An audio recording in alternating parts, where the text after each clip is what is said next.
welcome, gentlemen. Welcome to the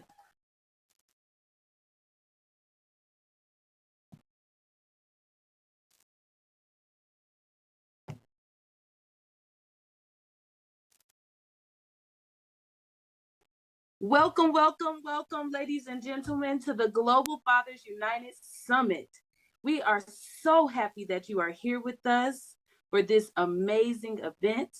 We want you to take notes. We want you to be engaged. We want you to sit back and be ready to be fed from your mind to your soul. We have some amazing speakers here, and we're going to go ahead and get started. My name is Tanisha Harris, and I am the founder of All That I Am, which is a for-profit helping leaders in leadership development and professional development to take their businesses further, as well as the nonprofit All That I Am, which is working with young Black girls in the community to help them become the better versions of themselves through STEAM initiatives, science, technology, engineering, arts, and math. And we do that by hosting retreats and pouring into them so that they can then pour back into their peers, to their community, to their families. So as we get started, again, I want to say thank you for being here, to all the distinguished guests, change makers, and visionaries from around the world. Welcome to a summit that dares to dream, disrupt, and deliver. Before we begin, allow me the profound honor of introducing a man whose life's work has not only moved mountains, but has reshaped landscapes across nations. Today, we are led by a global force for healing, justice, and transformation, Mr. Dwayne Meeks. He is not just an advocate for fatherhood. He is a revolutionary, a nationally celebrated and internationally respected author, speaker, coach, mentor, and CEO of Urban Colors Fatherhood Experience. Dwayne has spent over 25 years redefining how we view men, fathers, and families. His mission? Simple assessment: to restore, uplift, empower fathers, men, and boys to lead lives of wholeness, responsibility, and purpose. From community centers to congressional panels, from barbershops to boardrooms, from faith-based forums to international humanitarian missions, Dwayne has been a consistent and courageous voice. He has pioneered fatherhood programs, launched national networks, trained hundreds of practitioners, and partnered with schools, hospitals, and governments to ensure that systems serve, not sideline, fathers. He is the heartbeat behind Global Fathers United, a true architect of community healing, and a cultural strategist who brings soul to systems. He's an amazing man. He has co-authored the powerful book, Pieces Never Missing, with the late Judge Arthur L. Burnett Sr., and has graced more than 20 states, multiple countries with his wisdom, his story, and his undeniable presence. Dwayne Meeks is not only a father, he is a husband, he is a father of 9 and a proud grandfather. He is a living legacy. Hear me again. He is a living legacy. His work lives in the tears of men who have found healing, in the laughter of children reunited with their dads, and in the policies, programs, and platforms he's built to echo across generations. This is generational wealth and generational healing. So today, as we gather in purpose and in power, know this: you are not just attending a summit, you are stepping into a movement. And the man leading this movement is none other than the fire starter, the bridge builder, the warrior, and the heart full of vision, Mr. Dwayne Meeks. Dwayne, it is an honor and a pleasure to introduce you. You are a mentor to my son, and you have allowed him to grow in his purpose and in his peace. And I thank you for who you are and all that you do in community. My brother, it is yours. Good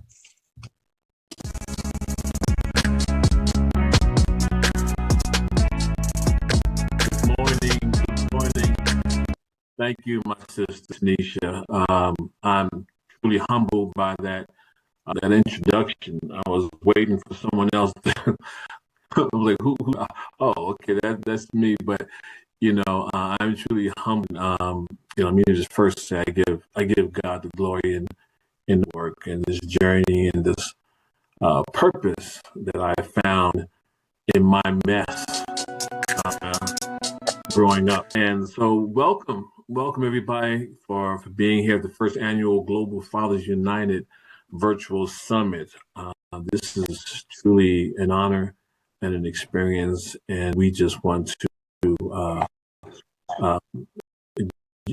welcome you into the family. Welcome to a gathering that dares to empower and purpose. I'm a father. As Tanisha said, I am a student and an advocate. Currently, I'm earning my doctorate in fatherhood leadership and engagement, professor at Metro State University. But my deepest credentials don't come from books alone.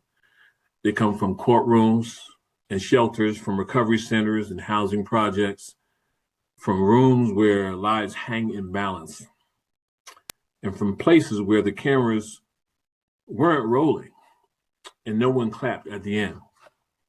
I walked into dark spaces to meet men being accused of things they didn't do.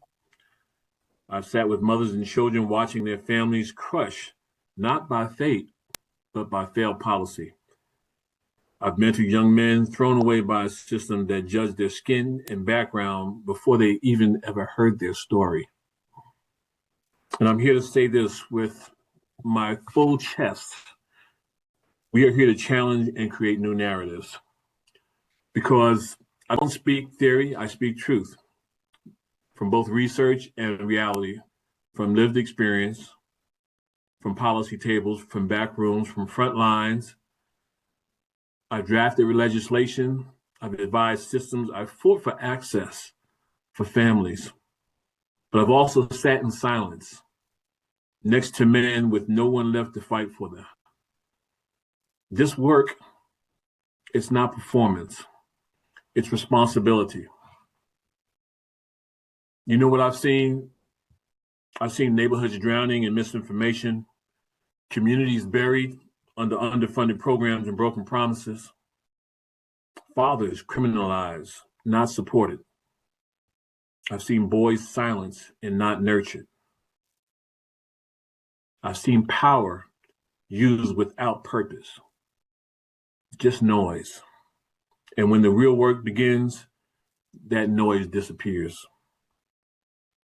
We're here today to make sure that that never happens again, because this isn't about me. This is about those whose names won't show up on a flyer. This is for the father who showed up to court alone, for the boy locked up before he even had a chance to grow up, for the man trying to break a cycle, but he's carrying too much shame to ask for help. Let me be clear. It's not the government's job to raise our children. It's our job as parents, as community leaders, as people of integrity and action. But if systems claim to serve us, then they must fund us, respect us, and listen to us.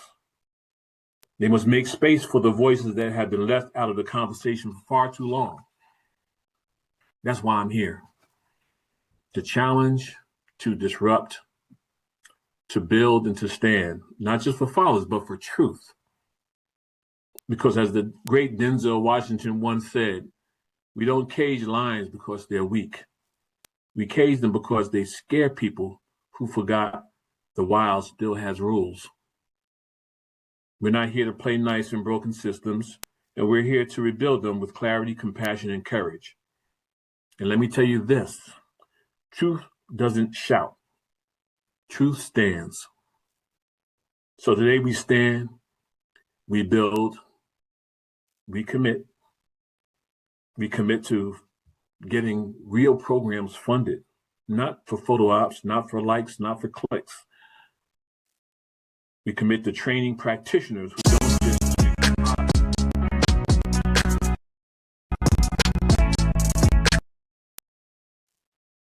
to advocating for policies that center fatherlize them, to rewriting what's possible for men, boys, and families. This is our movement. This is our moment. This is our. So let's rise together, because when families stand tall, families stand stronger.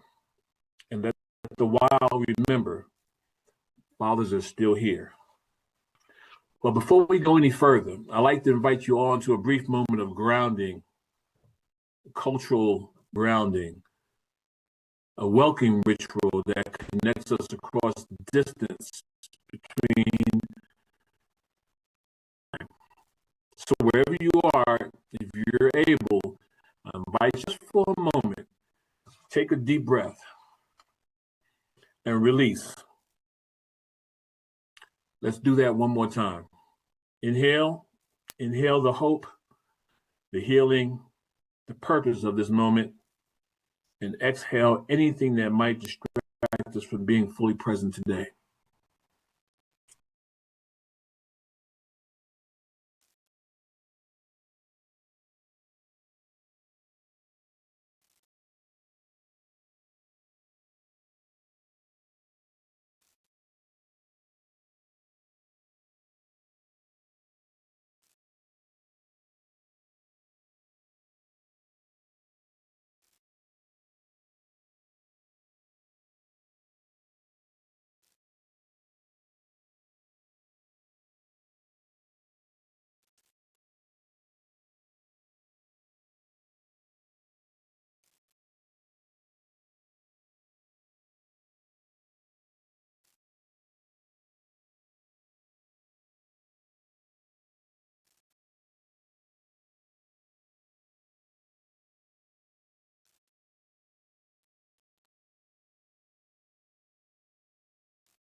make sure that I give them their due justice, because it'll make sense for going forward. One is a Republican state representative, Mark Anderson, and he became later on a state senator. He was a Republican for a district in Maricopa County, which is the county for Phoenix Metropolitan. But he listened to leaders like that I became. I wasn't right there at the time. And we brought in tribal leaders and rural leaders to meet with him about a vice tax. The vice tax was 1% of 1 penny on all that could fund fatherhood initiatives, reentry programs, and basic education, life skills for people on public assistance. Because in 1996, what was happening was there was a shift in public policy, and there's a shift right now, and you could feel it. This was the personal responsibility welfare act that changed from AFDC. So in the last 30 years, we've had at least 2 major shifts in policy, and we're about to go through another one. But by working with Representative Mark Anderson, I also was able to connect with a state representative in Connecticut, John Martinez, a Democrat and the leader and the president of the National Hispanic Conference of State Legislators. The commonality between John and Mark is that they really cared about children and families. How they got there philosophically through policy or fiscal spending, that was different. But they were determined to have the focus on how can we create bridges of opportunities. And so as I'm thinking about, since I started my time that journey, those conversations led to being part of what's called an ad hoc member to the state representatives in Arizona, and eventually with my colleague, John Martinez. That is before all of the fatherhood funding that came out that many CBOs are using right now. Because the historical context is the PRWORA in 1996, the very first fatherhood funding from OFA, Office of Family Assistance, didn't happen until after 2000. So there were more programs being built up in the 90s than after the 2010s without using federal funds.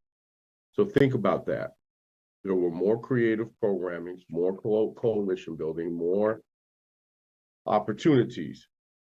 And CBOs, or community-based organizations, not were forced, but I believe that they had this greater desire to collaborate and that coalition building, because they were chasing purpose, not money. Policy drives practice.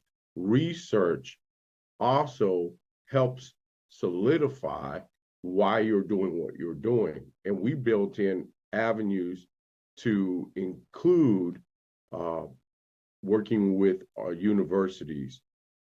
And when we, as a state leaders, started to begin this process in the 90s, there were only 2 states in the early 90s with commissions on fatherhood. Connecticut, which John Martinez established through a House resolution bill, and Hawaii. Hawaii still has a very strong fatherhood commission. I know they had some of their leadership at one of our recent trainings last month. And then came other states.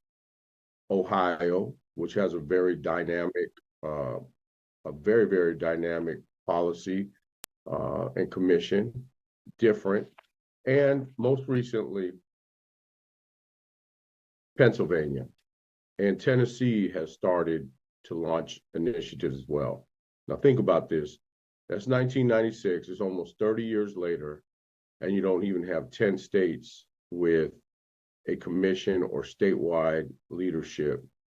And it's the variation of having state level leadership on policy that will help drive. Policy is micro to macro, And what I mean by that is if you start in the local initiatives, you can go all the way up to the federal level. Not federal down. Federal down is fine, but you don't hit as many constituents.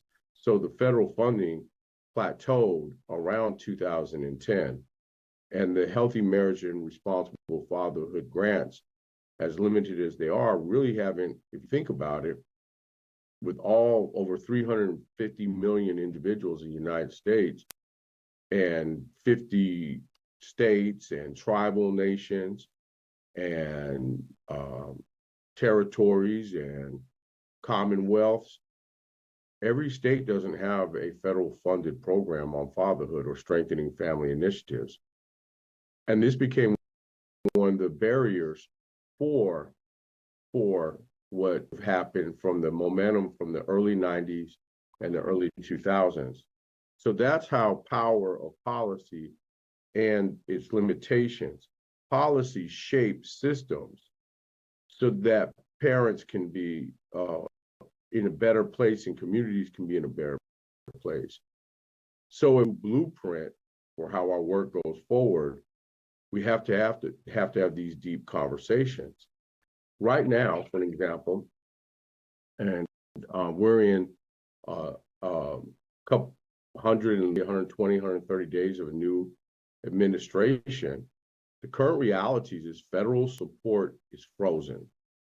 And in a conversation yesterday to prepare for this, I asked members of Congress, and they have no response. There may be no funding that will come out.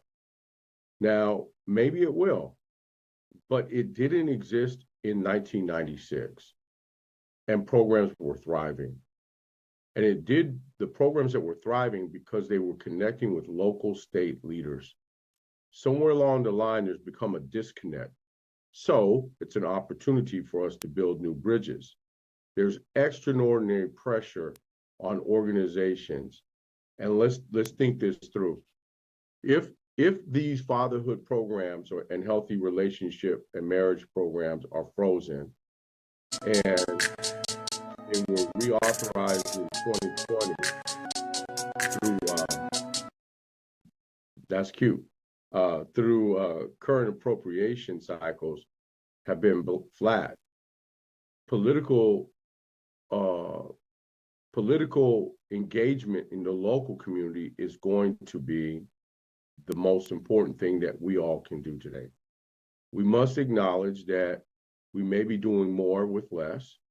We must be able to acknowledge that competing for scarce local and philanthropical resources may even make it more competitive versus collaborative.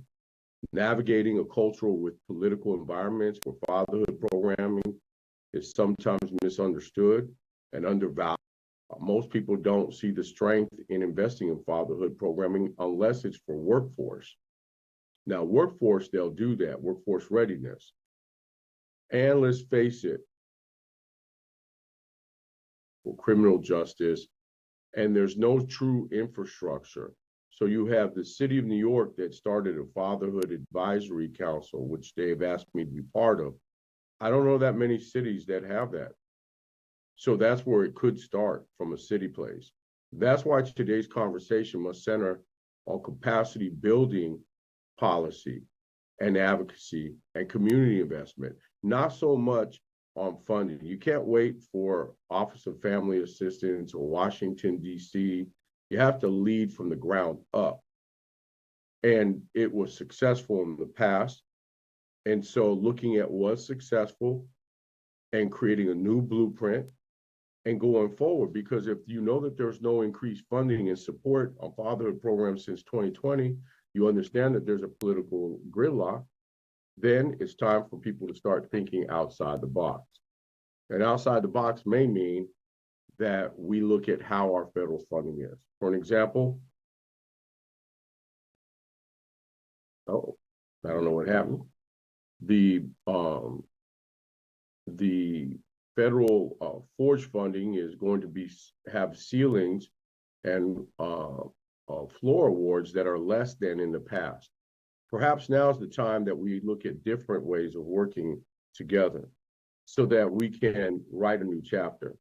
So one of the things that I want to touch bases on and help bring this conversation forward is let's look at some of the policies that have worked and that are coming up. For an example, the policies that they want to have for Medicaid, where if you're a workforce or you're able-bodied to work, well, that's discretionary funding that could come out of fatherhood programming through, and you all could go to your state leaders and say, listen, you have discretionary funding through TANF dollars as state. Forget about OFA. You could right now go to every state, ask the state leaders, and we started with the State House of Representatives, and we also included the tribal nations because that's very important in Arizona. There's 22 tribal nations. By going both houses, then we went to the state agency. So there's a terminology you got to go just to one, the state agency, and ask for the funding. You can't just go to the policy leaders. But that became an opportunity for a transition for financial support, making it based upon fatherhood and workforce development at the same time. And they also created a basic education program for mothers on public assistance. The other areas that you could be going to is looking at the final rule of child support enforcement reforms, because they do have state and federal funding to train for non-custodial parents, which could become your fatherhood programming. But a lot of individuals are not using that. Every state has something called a self-improvement program. But it's up to you as community leaders to go work with your child support team. And then there's the Chafee foster care support program, assistance to youth who are aging out of foster care. And this area is very concerning to me because as a social worker, one of my primary goals when I started was to help those working in the foster care system. But they're farming them out and they're doing what's called kinship. So instead of children being in placement, the goal is to put children back in kinship. Well, if they're going back in kinship and you can do training for parents, there is soft money for you to create fatherhood programming with your foster care system. And the children should go through an opportunity to have both mom and dad, if possible, parent that they can be. So there's opportunities for you to increase your fatherhood, even from a local program. The projections from policy over the last 20 going on 30 years, it had a very high peak and it's plateaued, and now it's going downward. So the only way that you can highlight and create opportunities is to start that process of community collaboration. I've always had a theme. Collaboration is the key to success. If you do it in silos, fine. If you do it as a lead agency, you have subcontractors, that's fine. That might be a way that you've been able to do it successfully in the past. But coming together as equal and partners where everyone shares is probably going to be the only way you can meet the potential challenges due to political shifts and the realities of economical factors. Integrating fatherhood programming and working with Head Start and other agencies may be your way to do coordinated efforts to build out fatherhood. Looking at the Chafee program, child support reforms. There are other House resolutions that are up. The Parents Act. I don't know if many of you are familiar with Danny K. Davis, but he has, Congressman out of Illinois, he has a tremendous opportunity that has been supported by both parties of the House in the Ways and Means. So if we know that Title IV funds have funding for preventive of fatherhood focus, if you know child support has non-custodial parent employment and training, if you know at least that there are at least Pennsylvania, Ohio, Hawaii, Tennessee's growing, in Connecticut that have a platform for strengthening fatherhood initiatives with state leadership. Those are the programs that could be replicated in every state so that states start taking ownership of it. One of the areas I want to point out for the state of Connecticut, if you were going to get funding from Department of Social Services, every state has a different, whatever their umbrella organization is, you had to put something in there that you were going to work with fathers. Now, what if every state had that across the board? You don't need top down, you need micro up. Micro up will get more support and will include the community-based organizations who are delivering most of the services and having the increased pressure to do more. So the role of the community-based organization working with legislators is probably the most strongest place for persons to start. And that's what my belief is over the last 30 years. Now, I mentioned the Parent Act. It's House Resolution 8799. The Parent Act, House Resolution 8799. We're an official supporter of it because $35 million for programs connecting foster care youth with incarcerated parents. This is an opportunity that Congressman Danny K. Davis is leveraging other ways of getting fatherhood funding. Think this through. If a youth has a parent that's incarcerated and they want to still have a connection, you can do both a reentry programming while they're incarcerated and working with the youth simultaneously. But it depends on leadership at the ground level. Say, we want to invest in our time for that. So I'm going to give you my 5 top recommendations for all of us. This is where it's going to get a little controversial. So good thing is no one can throw a tomato at me, I don't think. Maybe Ken Harris will. Maybe we need to stop thinking about having federal funding for a while and go back to being purpose-driven, to look at the passion of why people want to work with fathers anyway. Maybe, just maybe, dismantle the OFA funding. Just let it go. Because really the intention of OFA funding was for parents on TANF anyways. So if it's for TANF parents, why aren't we connecting with the states who have discretionary funding based upon their child caseloads? So if the state of Connecticut has 300,000 children on TANF, that should mean that the state of Connecticut could create a fatherhood and motherhood, not one, but both programming.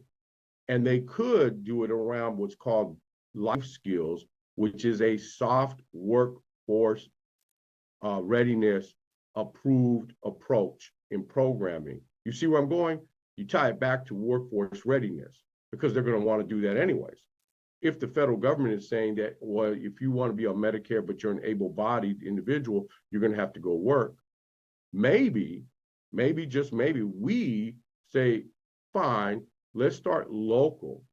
So diversify funding, federal, state, local, and philanthropic. The philanthropic community is going to be overtaxed, but still go to your local initiatives. We wrote a community block grant, and we did it with Valley of the Sun United Way. It was phenomenal. Yes, it was a 1-year only grant, but so what? We were able to do a lot. We weren't thinking about 5-year grants, 4-year grants. We weren't thinking about, if I get this money, we will have it again and again and again. Also, I believe this is what may get me in a little bit of trouble. The Office of Refugee Resettlement, ORR, has funding program, and so does the Center for Disease Control for capacity building assistance. I believe that if you get funded these federal programmings, you should have a one and done, because you should have done so well in your funding cycle that you should be ready to go ahead and have it replicated. And that could be the thing, and invest in community-based organization capacity building. And then the other thing is to start to institutionalize training so that in the conclusion, fatherhood programs remain vital, they're sustained, and that leadership and investment becomes the backbone. So I just want to give a closing statement, and hopefully what I've shared with you could be taken forward. As I am here with you nearly 30 decades after first walking into public policy space with the vision to elevate fathers and strengthen families, I know this: the future will not be built waiting for federal funds alone. The future belongs to those who lead at the local level, in collaboration with community partnerships, interfaith leaders, educators, policymakers. Work in 1996 in a very conservative state of Arizona now has become more open to both parties. If we were able to do that in that conservative state, now's the time for people to start thinking about a new blueprint that's driven on equity, collaboration, and purpose. Together, we can lead the next generation in fatherhood and family policy. But staying stagnant to ensure that your program is funding is not the best way to make sure that no child, no family is left without the support that they deserve. And so I'm looking forward to the future. And I also want to end with a couple of things. Every state should have a fatherhood funded program. Every state should have its own clearinghouse. And I'm talking about all the clearinghouses. There's no longer a need for these national clearinghouses. We have technology that we could just hit a button, go to Google, or go onto some AI system, and we'll have all the information we need. But we need it local leadership, local clearinghouses. And I know that I got colleagues in the clearinghouses that may not want to hear that, but maybe, just maybe, it's a new time, a new blueprint that what was successful on some things we keep from the past, but we start building bridges towards a new destiny. Thank you for your time.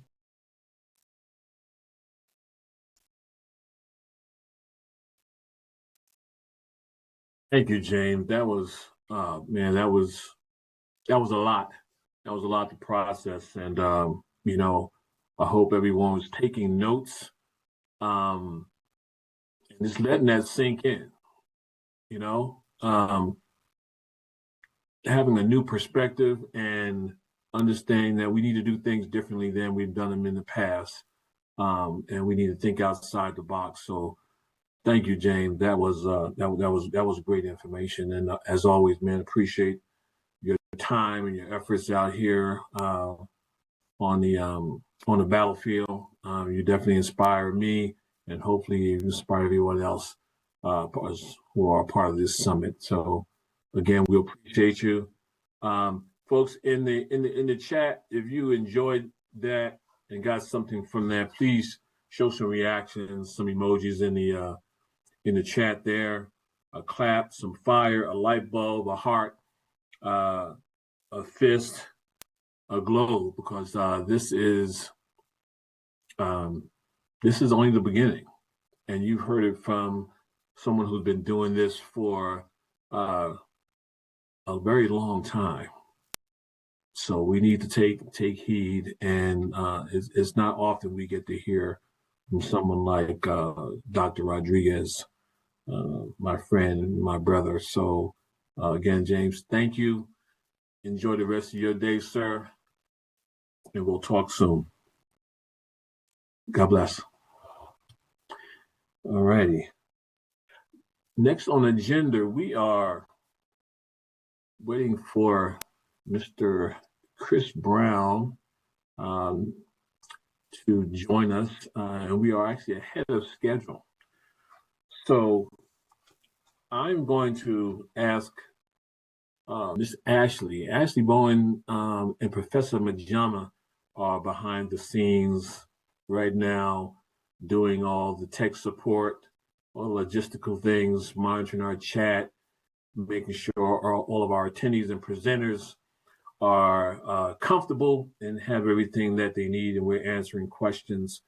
Ashley will also be dropping some digital downloads throughout the summit, some resources developed by Urban Colors Fatherhood Experience in this work that we think will be helpful to you in this fatherhood work. So while we're waiting for Ms. Brown to come in here, I want to ask Ashley to drop a download. If you can share the one on reclaiming the word dad, that would be great. Ashley, if you can drop that one, reclaiming the word dad as a call to shift the language and perspective in our work. That is our gift to you. And it just speaks to, for far too long, the word father has been wrapped in formality, right? Tied to roles and responsibility and rigid expectations. But what if I told you that the language we use is either opening the door for connection or it's keeping it locked? It's time we shift. It's time we shift that language, that narrative. This is what we believe at the Urban Colors Fatherhood Experience. So you may hear me say UCFX. That is our acronym for Urban Colors Fatherhood Experience, and you'll see that throughout the summit. When we say dad, something happens. We move from performance to presence, from duty to devotion. Dad is not just a title; it's a heartbeat. It's a difference when a child calls their father father, or they call him dad. There's a different heartbeat, something that resonates a little differently. It's the sound of a child running to the door. It's the voice of a man becoming more than his past. It's healing in real time. So in our program, in our outreach and everyday conversations, we must be mindful that father may describe the role, but dad embodies the relationship. If we want to engage men on a deeper level, we've got to speak to their hearts, not just their history. We know that fatherhood is a role, but there's a man behind that role as well. So let's create spaces that affirm and invite, that say, you're not just responsible, you are irreplaceable. So and build frameworks where dad is not downplayed, but elevated, because relationship is the real revolution. Relationship is everything. Presence is everything. It's not about language, it's about legacy. And it starts with a shift in one simple word. So as you are developing your fatherhood programs and programming, use the word in your outreach and your engagement and see how that resonates with your fathers, your men, stepping to the plate, being present, standing tall. The word dad. So we have to speak to dads in the room. Okay. Thank you for that commercial break. Do we have Mr. Brown available in the room yet?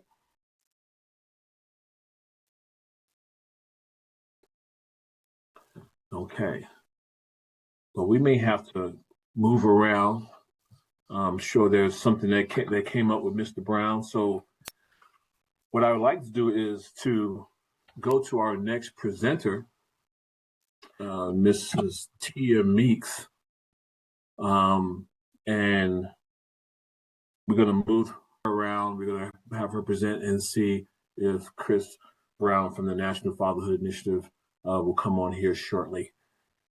Okay, so can we bring up Mrs. Tia Meeks from Life Momentum to present? And let me read a little bit about her. Tia is a visionary leader. She's a devoted mom and a powerful advocate for youth and families. She is the founder and executive director of Beacon House of Hope and the founder and managing director of Beacon Scholars Academy of Life Skills Education, where she champions holistic, life-changing support for teen parents. youth in transition, and underserved communities. A dedicated fatherhood advocate and specialist in social emotional learning, Tia's heart beats for personal development, helping individuals grow in self awareness, confidence, and purpose. Her gift lies in quickly assessing the needs of her audience and customizing content that transforms, and empowers. Rooted in the value of collective responsibility, collaboration, reciprocity, innovation, education, service, and responsiveness, voices build capacity and promote sustainable growth, personally, professionally, and communally. Through every initiative, she creates a space for people to be seen, supported, and strengthened from the inside out. I'd like to welcome Miss Tia Meeks to the stage, who's also my lovely wife. I was wondering if you were going to put that part in there. All right, so I will get started with thank you. Thank you for the privilege and the honor of being here. Thank you to my husband, Dwayne Meeks, of Urban Colors Fatherhood Experience, and for the opportunity to speak alongside such a powerhouse of fatherhood speakers and fatherhood experts in this field. I come today as a fatherless little girl. I have for my involvement and my desire to be in their spaces is because I'm a fatherless little girl. I'm also a mother, dad involved, because it honestly helps me heal some of the wounds when I did not have my dad involved. He has since passed, and we were able, fortunately, to repair some of that relationship when I became an adult. And it's been a beautiful journey. But knowing the pain that I experienced, I wanted to make sure that my daughters did not experience that same impact of their father not being involved. So that's where we're going to start. This is deeply personal work for me. And this is all about elevating fathers and emotional intelligence. So it's really a call to legacy, healing, and impact. Oh, and I believe I'm supposed to share my screen. One moment.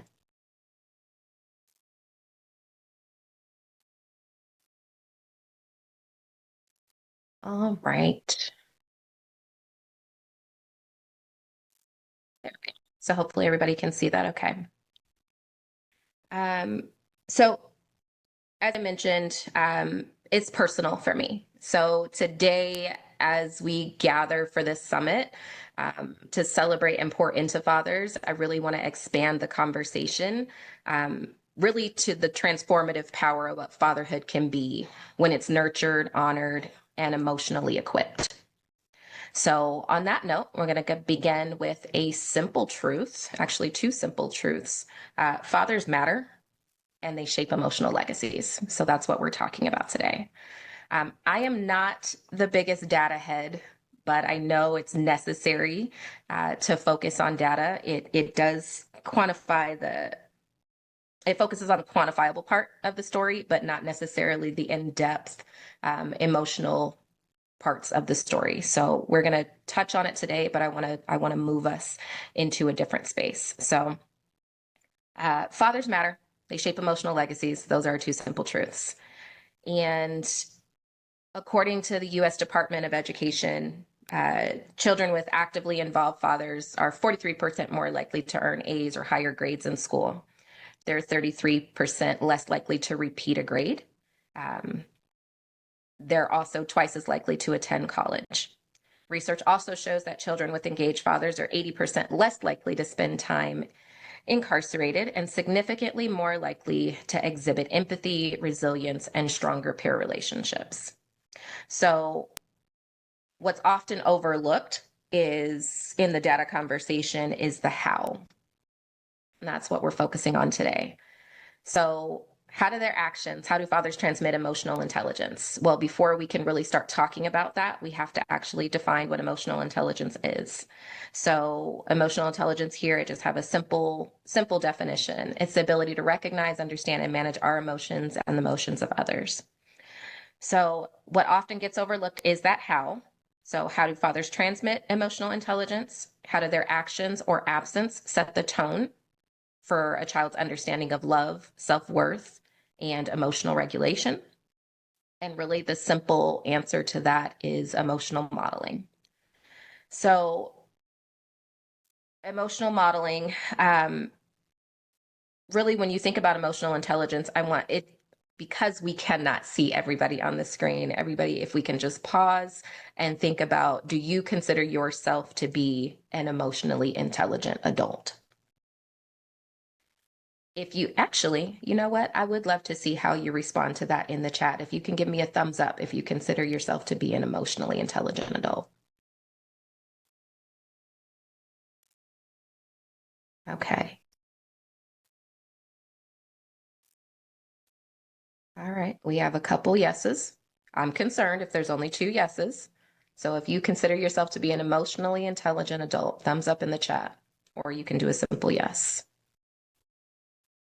All right. So while those are coming in, one of the most critical pieces of what we need to understand with emotional intelligence is it was modeled for us somehow. So that modeling, if you believe yourself to be an emotionally intelligent adult, it's really necessary to consider that you were once a child and we had to be taught. And that happened by emotional modeling or by default. We were taught how to manage stress, how to respond to conflict, how to seek and accept help, and how to love. So I want to invite you to think about your emotional intelligence as your emotional inheritance. Let's go ahead and close this. Yep. Apologies.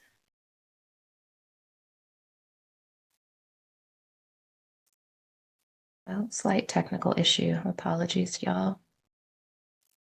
Okay. So if we think about our emotional inheritance, as a couple things that we can really consider. Many of our household fathers are the silent teachers. So children are watching, but how we feel through our tone. I'm not going to speak for this is for women and men and parents in general. We're leaving an emotional inheritance for our children. However, because we are focused on fathers today, that's the tone in which I'm going to speak in. So in our household, fathers are silent teachers. Our children are watching. They're absorbing not only what you say, but how you feel through your tone, your actions, and how you discipline, and even through your fathers are uniquely positioned to influence this inheritance of the way their modeling power and the emotional weight of their engagement of that carries. I remember certain times in my life, children, I can say something as a mom and then to say it over and over and over. And I think any other mothers on this call or any fathers that have witnessed this have been able to see it gets very frustrating. And our kids have this weird sense of being able to tune. They don't hear us. But as soon as dad comes into the room and as soon as dad's, the authority and the power and the compliance happen quickly. And it's because dads are influential. Dads carry authority as they should. So creating an environment that we are elevating that authority, and then also helping fathers and dads and to understand the weight and gravity of how they show up. Everything that they do, including discipline, is essential to what we're doing to leave a healthy legacy for our children. So when fathers practice emotionalness, patience, and attunement, they're planting seeds that blossom into resilient adults. So if we are emotionally intense adult people, the likelihood of us acting that out, all of our everyday situations, is probably because we had some healthy modeling. So emotional inheritance can be a blessing or it can be a burden. Before we jump into that, I wanted to ask the first, and I would love for you to respond in the chat to our fathers that are listening. If you're not able to respond in the chat, it's okay. Really, this is kind of an invitation. Pause, think about it. If it's not something that you can process now, write the questions down and then process them for later introspection. But for our dads, 2 simple questions. What emotion?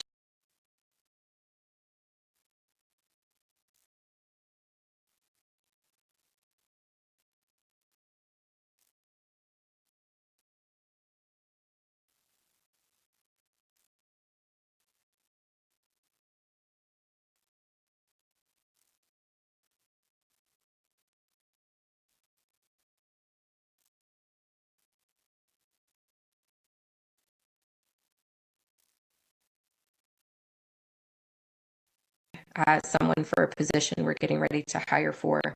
One of the statements that he made was the way that we talk to dads is dismissive, and it's not inviting. And there's a stark difference in how we communicate with mothers when they're seeking support. Challenging the ways that we communicate across or sitting directly in front of a dad, whether we're preparing the court or whatever the case may be, or they're in the seeking assistance, or they're sitting in groups. How are we talking to dads?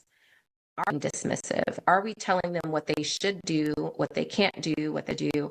Or are we positioning ourselves to invite them like we do, be a resource to them, to act in collaboration, leveraging their strength, authority, and their know-how?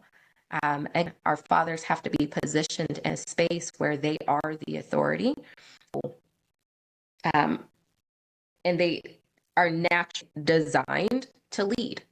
So why are we giving opportunities to lead, or are we disengaging and dismissing them by language that we choose to use?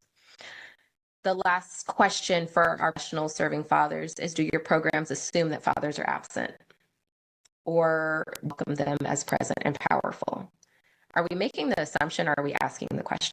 If we make the assumption that all of our fathers are not present, we're feeding to negative stereotypes. We're feeding into what society is trying down our throats, that dads are absent. A lot of us, most of dads are present, dads are active, and dads want to be involved. And there are a lot of circumstances that interrupt their to fully be present, including dominated field. When men are sport, it's in fields that are dominated by women. It's not a fertile ground to invite men in space. So we have the opportunity to change the narrative and just shift how we're thinking, how we're talking, and how we're invited into the process. So repeat the question. Do your programs assume absent, or do they welcome them present and powerful? So you can either take a screenshot guide, or you can write them down if you want to. And then, I love this. I just want to pause for a second because there's a really great comment in the chat as far as the legacy. Thank you, Ralph, for this. I'm leaving an example of God-fearing husband, father, and I emphasize God, love, education, and flexibility, laughter, and enjoyment of life and relationships in and outside the family. I love that. Thank you for that contribution.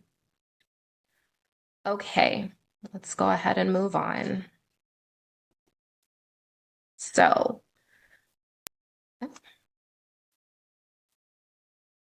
when we're talking about, I just briefly touched it, but when we're talking about fathers being involved and being engaged, we can't not talk about systemic barriers.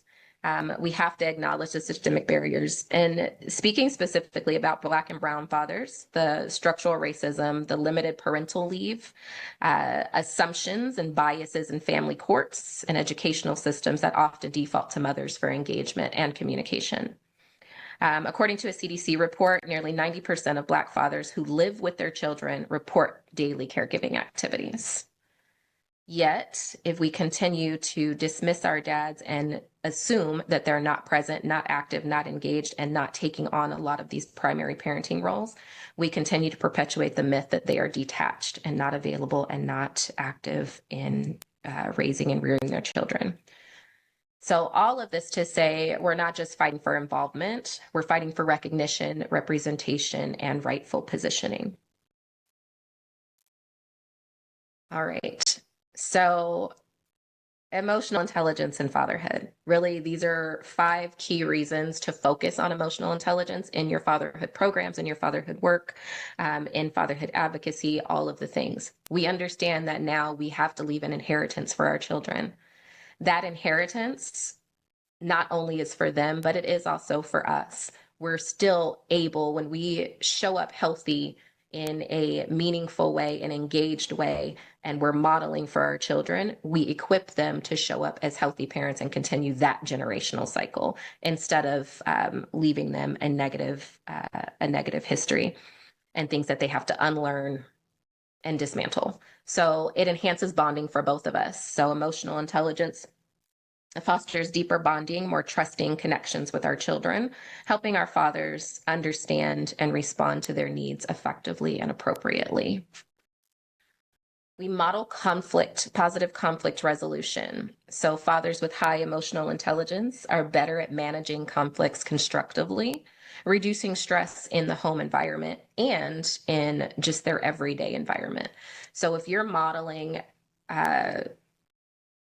healthy conflict resolution at home, you're likely modeling it in every other domain of your life. So our kids, again, they're not just listening to the words that we say, they are watching how we show up. They're watching how we behave. They're watching the simple words, the way that you talk to their mother. They're watching the ways that we talk. They're listening, they're observing, and then they turn around and mimic. Most people can remember that little 1.5 or 2-year-old, and they get there, they start talking, they're using their little language skills, and they start repeating all the things that we say. And it's like, sometimes it's cute, and sometimes it's like, oh, yeah, don't say that. But before we can correct them, we need to understand where that source came from. We modeled it for them.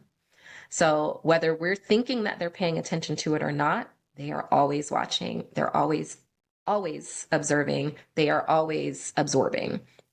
So just creating the environment to where we are modeling through every area of life, especially in this stress space. I navigate life with a lot of teens, predominantly, teens in general. As of late, most of my work with teen parents. But our kids don't know how to manage everyday stressors, let alone these very significant stressors. And they don't know how to do that because it wasn't modeled for them. They weren't taught these skills. So when I'm in a space of teaching our students what stress actually is, what stress and what stressors are, and how they overcome those things and what's healthy stress and what's not, and then helping them to develop their strategies, I don't have the expectation that they're going to be reinforced at home, because I know how these students came in. They are a product of the environment that they came from. So my job at that point is to now reach back into the family and invite the family in to learn new skills, address what their current inheritance is, and also learn new skills so they can turn around and reinforce what I'm teaching to their children. But imagine if we didn't have to be in a space of constantly reaching back to re-educate the family. Imagine if we just led from that space. That would be a game changer for everyone. So that's some of the work that we're intentionally doing. Resilience building. So our children raised by emotionally intelligent fathers tend to develop stronger resilience to stress and challenges. Healthy emotional modeling, we've talked about that, demonstrating emotional awareness, emotional regulation management,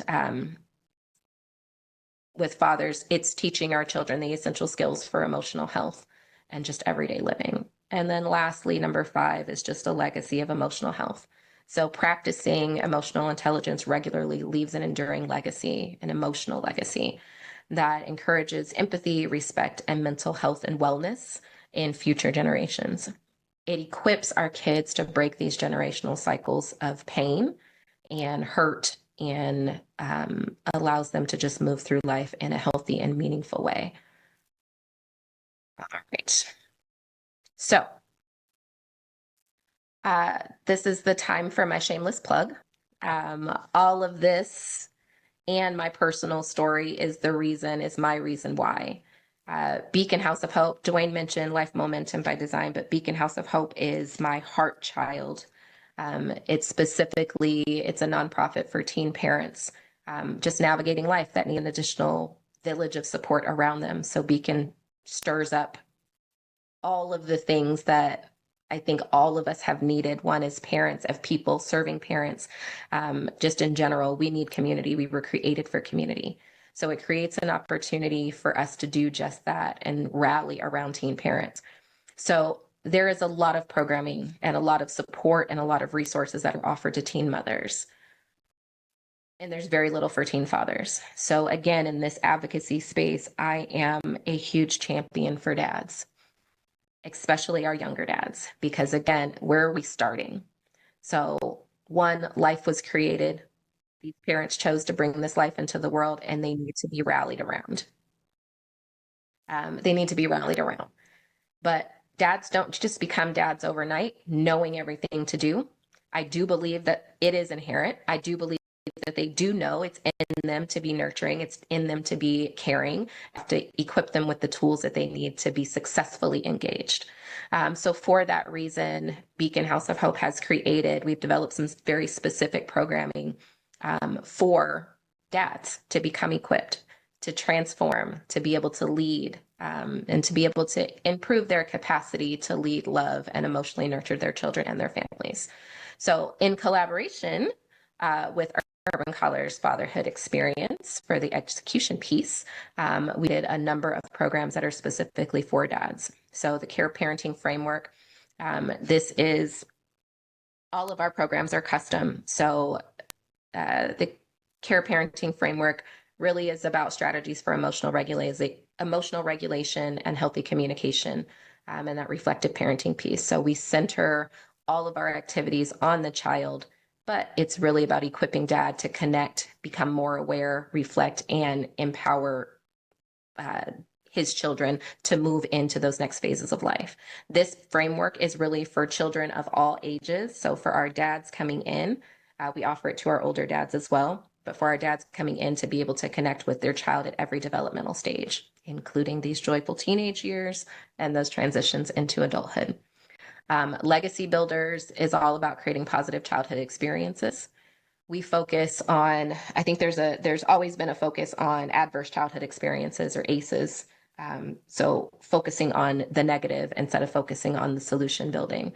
So there are 7 key ways to create positive childhood experiences. So let's equip dads with the tools and intentionally craft those positive childhood experiences, and create just meaningful moments that don't focus on the trauma. The trauma is the trauma. The things that have happened are the things that have happened, and we don't have to be stuck there. So we equip our fathers with tools to move forward and just change the narrative, and just overwrite some of the negative elements of legacy that have been written because of trauma. See any dads? This is my baby, specifically for my teen dads. This is all about building the tools for that emotional intelligence. We walk through co-parenting skills. We walk through legacy thinking. We talk through and walk through the feelings that are attached to fatherhood. I say we because I wrote it. However, again, the collaboration and partnership with Urban Colors, I do believe that men need to be teaching men. I think that men need to be modeling for other men. And so I default the execution to Urban Colors and other fatherhood programs because you all are the experts in this space.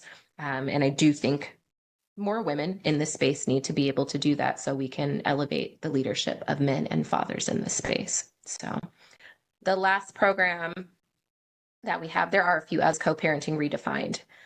When fathers are in a space where they are parenting solo, they're in parallel parenting relationships, or they're parenting in the same home, but parenting style may be different, we need to be able to align what parenting looks like.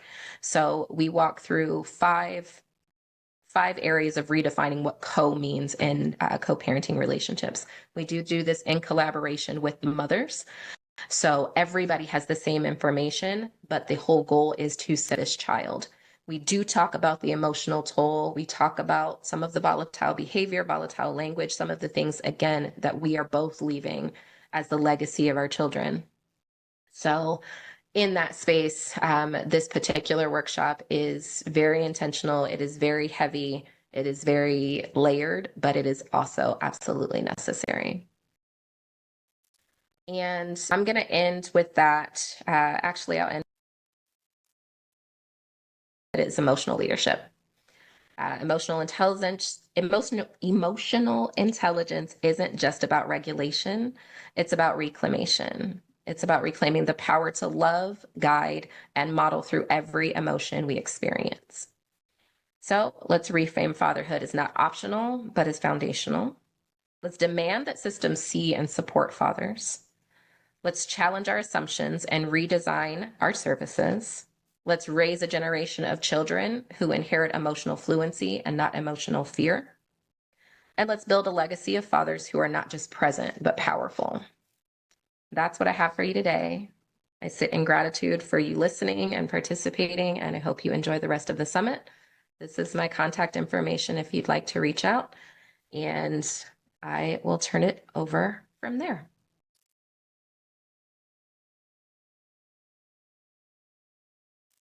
Thank you, Tia. That was very informative. And emotional intelligence has always been a interest of me in how we think, how we think about doing things, how men think about showing up for their families, showing up in present and powerful ways. So, thank you again. That was amazing.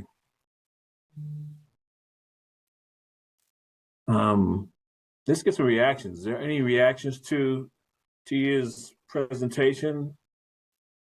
I know there's a lot to process, and we're going to give you lots of information, but we want to make sure that you're still with us and engaging. Let's put up some thumbs up, some hearts, some fire.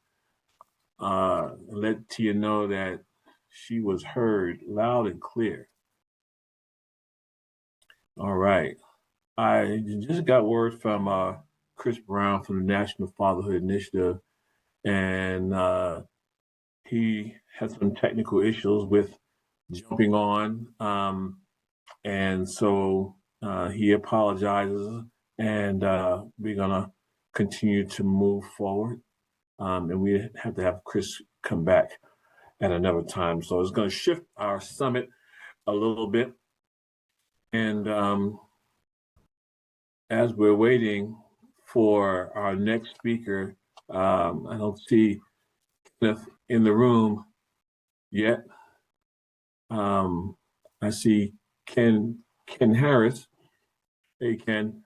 And we're going to shift around a little bit. So at this time, quick commercial break again. I just want to share with you that your attendees, those of you who are in attendance mode, you are attending on the Mentium platform, which is one of the sponsors for this event, and hosting you on this platform. And if you haven't heard of Mentium, Mentium is a transformative personal development and learning coaching platform designed to empower individuals to unlock their full potential and achieve their goals. It's rooted in belief that everyone has the capacity for growth and self-improvement. Mentium's intuitive platform is designed to be user-friendly and accessible, allowing individuals to seamlessly navigate through the various resources, track their progress, and stay motivated and engaged along the way. Whether users are looking to advance their careers, improve their relationships, or enhance their overall well-being, Mentium provides the tools, support, and inspiration you need to thrive personally and professionally. Joining Mentium offers a plethora of benefits aimed at fostering personal growth, development, and overall well-being. Mentium offers a comprehensive suite of resources and support to facilitate personal and professional development. At the core of Mentium's approach is a curated selection of courses, workshops, and interactive learning modules. We bring together people who are looking for more out of life, whether they are leveling up in their careers, launching a business, or pursuing personal growth, to engage in expert coaching, transformative courses, and supportive community activities so that we can build confidence, develop essential skills, and achieve meaningful success together. And Professor Ashley, if you would so kindly just drop the link of Mentium in the chat so folks who may be interested in exploring the platform further can actually reach out to you. All right. So, okay, I'm going to ask Mr. Alan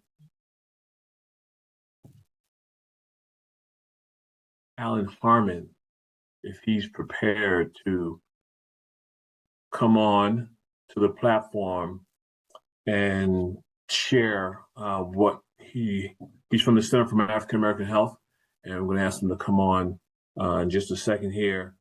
I'm going to read his bio while he's preparing. Alan is the Director of Programs at the Center for African American Health, where he leads a dynamic and diverse team committed to advancing wellness and equity in the community. With over 7 years experience developing and facilitating parenting education programs, Alan has played a key role in implementing evidence-based initiatives such as the Strengthening Families program and the 24/7 Dad. He is also the architect of impactful community engagement models like barbershop talks, designed to reach youth and adult males in authentic, cultural responsive ways. Alan is known for his infectious energy and humor, which he uses to foster inclusive, trust-based relationships with individuals and families. His work is deeply rooted in strength-based philosophy, empowering people to build on their capabilities to thrive in the present and prepare for a successful future. Prior to his role at the Center for African American Health, Alan spent 25 years in the medical field, working as a radiology technologist across hospitals in Philadelphia and Denver. His entrepreneurial spirit led him to launch and operate a successful business fueled by his passion. And beyond his professional achievements, Alan remains committed to youth through youth sports, innovative community program, continue to be a trusted leader and mentor in the lives of many. I like to bring Alan Harmon to this platform, and Alan, we're going to give you the stage.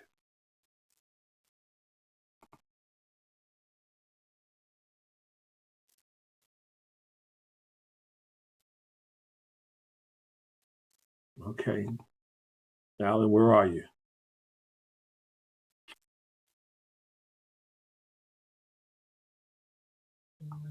Okay.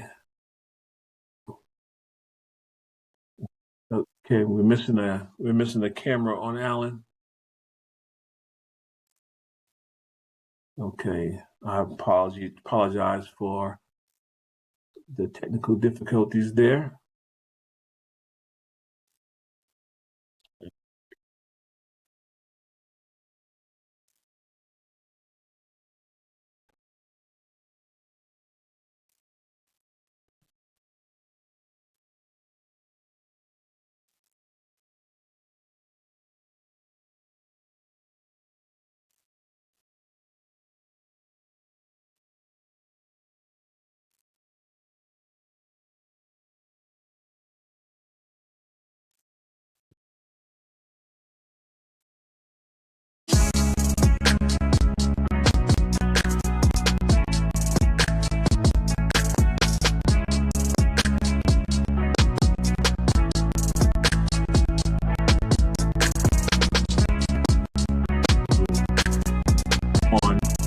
I've also shared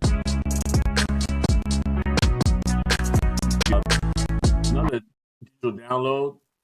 It's called the Intentional Fatherhood First Aid Kit, practical resource for grounding fathers. Ashley, are you able to drop that in the chat. I want to give that away as well.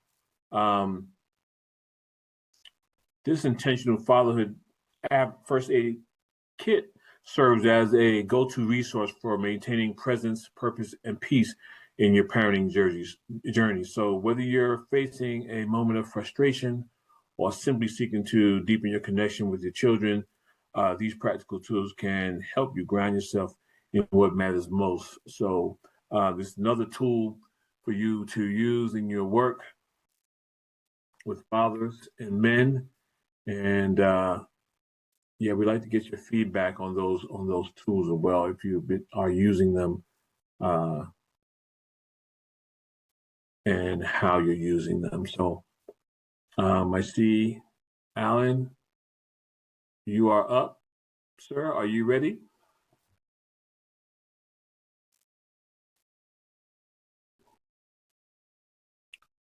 Okay, do we have Alan ready to go? All right.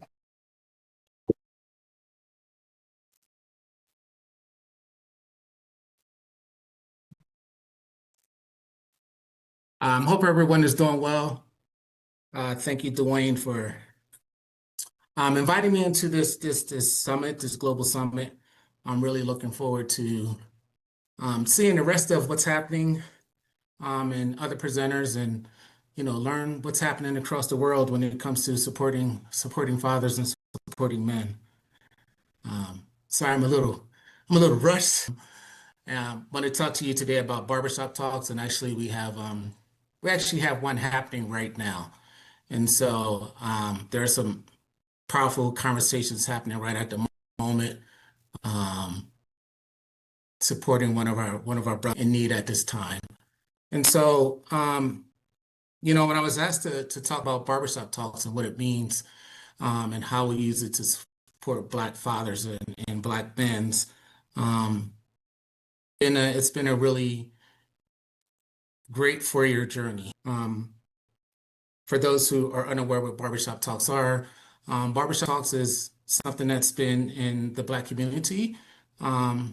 It's a place of worship in a way that's not religious based, but a sanctuary for us as Black men to have conversations around things that affect us every single day. I know as a kid growing up, when it comes to barbershop talks, I got a lot of knowledge, a lot of information about family, love, relationships, sports, world events. And so really it is a unique space for us to really come together and have conversations.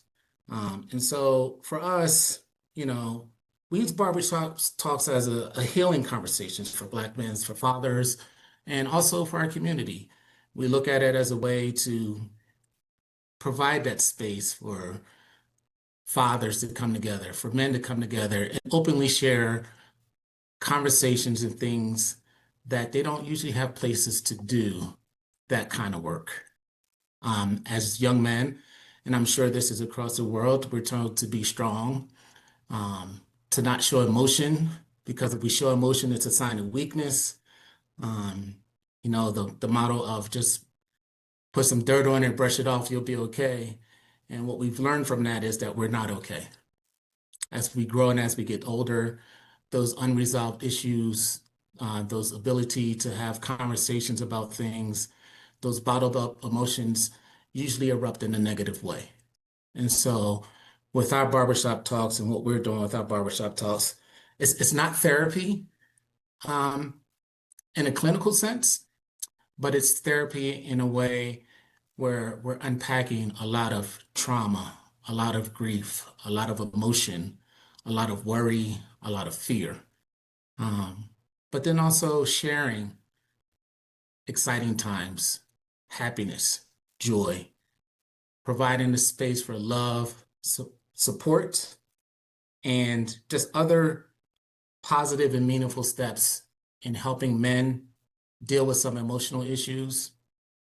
And once we are able to deal with those emotional issues and have a supportive, safe space, that translates to a better commitment to our families, a better commitment to our communities, but more importantly, a better commitment to ourselves. And when we can work on ourselves and do it in a meaningful manner where we're not judged, where we're not criticized, we're not mocked, there's usually a positive effect that comes after that. There's more release of emotion. There's more support, or should I say, not support, but help with wanting to be more involved with our families, be involved with our kids, being more involved with our communities.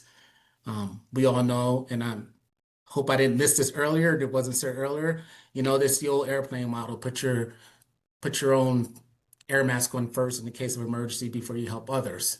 And that's the work that we're doing with Barbershop Talks. We're really working on taking care of ourselves first, unpacking a lot of those things that have been holding us back, and using that to translate into becoming better fathers, becoming better husbands, uncles, brothers, friends, community leaders, community members. And so for us, I apologize for that. For us in these barbershop talk conversations, we're really on a path of healing. It's our safe space for conversations around mental health, around fatherhood, around parenting, discussing communications and relationships with others. How do we deal with things such as police brutality? How do we have meaningful conversations around finances, careers? What our legacy is going to be as we move forward. And a conversation that we were just having around one of the what barbershop is and why it matters. It's a safe space, right? When we can be able to, again, create a safe space for men to really authentically share what they're going through and what they're dealing with, the support and the love that comes out of that is what translates into better individuals and better fathers. It's a low-stake environment, right? There's no pressure. You're not forced to be there. And what we found and we noticed with that is when we allow men to just come as they need to and come as they want, they tend to come more often when they feel safe and when they have that opportunity to really talk about and share information and not be judged. The impact of Barbershop Talks has been impressive for us. We've been doing this for 4 years.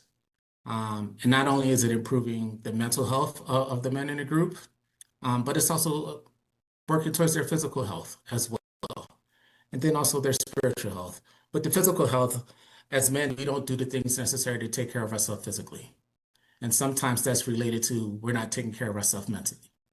And so what we've noticed is when we're allowing these men to work on their mental health, they're now taking better care of their physical health. So they're making those doctor's appointments. They're realizing they're not Superman and that they can take care of everything and everything is just going to be okay and that things will go away.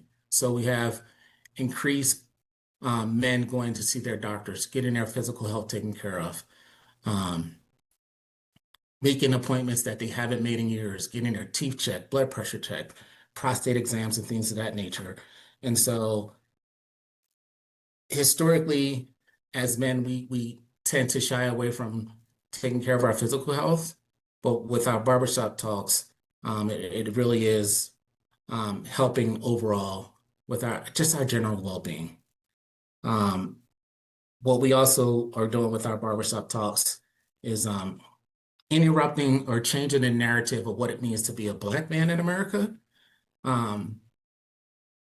which has been an ongoing battle for us. But it's changing the narrative that we can be and that we are worthy, we are valuable, we are enough.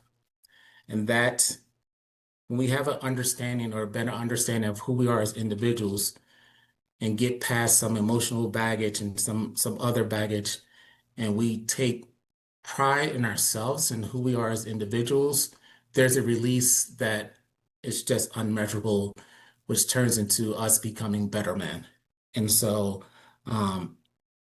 Barbershop Talks has created men feeling less isolated. and I know I'm kind of all over the place, and I'm trying to keep my emotions in check from earlier, but um, the narrative piece has been huge for us, and not for a community, but for the men themselves, right? They see themselves in a different light. They do understand how important they are to their to their families, to their kids, and how that translate into, building a better and stronger community. Um, yeah, it's been a work in progress, and um, but it's something that we're really striving to change, and it's working from our barbershop two group consists of men ages from the mid-20s, and our oldest is 86. Different career fields, different walks of life.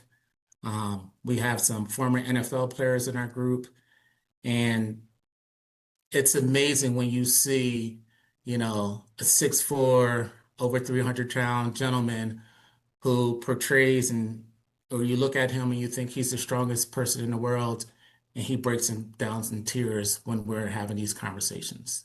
So that emotional release and how that translates to him becoming a better individual, feeling better about himself.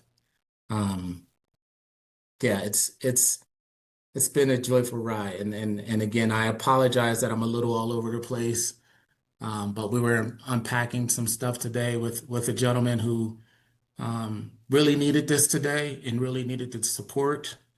And when he brought up some things, it brought up some things about my own life and my own childhood and how um, what he was going through, I went something through very similar.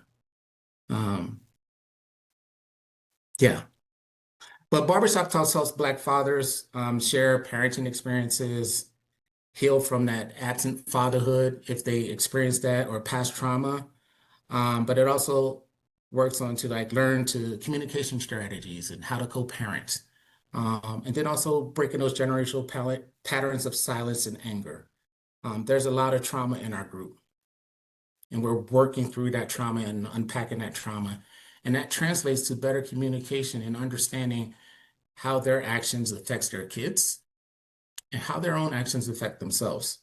And so these conversations really validate Black fatherhood, um, which we know is misunderstood or misrepresented. And it shows and teaches that being a strong father also means being like present in their kids' lives. And they become more present in their kids' lives and their families' lives when they're able to feel vulnerable and be emotionally available. And that goes with releasing some of those things that they've had held in for a very long time. And so we do know when fathers grow, families grow. The great thing about our barbershop talks is it's translating into mentorship for our youth. And so we started with adult barbershop talks, and now that is translating into youth barbershop talks. And that really came from us having conversations with the youth around, hey, how can we support you? What is it that you need? And we do know that working with youth, a lot of times they don't want to hear from older adults or older individuals because, they're learning their path and their way through the world. Um, but what we found and what we heard from our youth was come get us, come help us, come share information, come talk to us.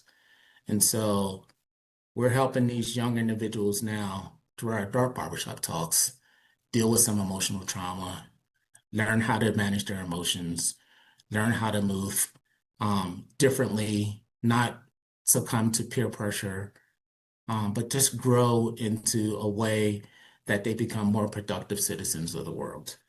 Um, we do a lot of conversations around violence prevention, how we can prevent violence in the family, and how we can prevent violence in the community. Um, we talk a lot about, again, in our organization where I work, the Center for African American Health Education, how that's important to the fathers in the group, to the family overall, and how that translates into our kids.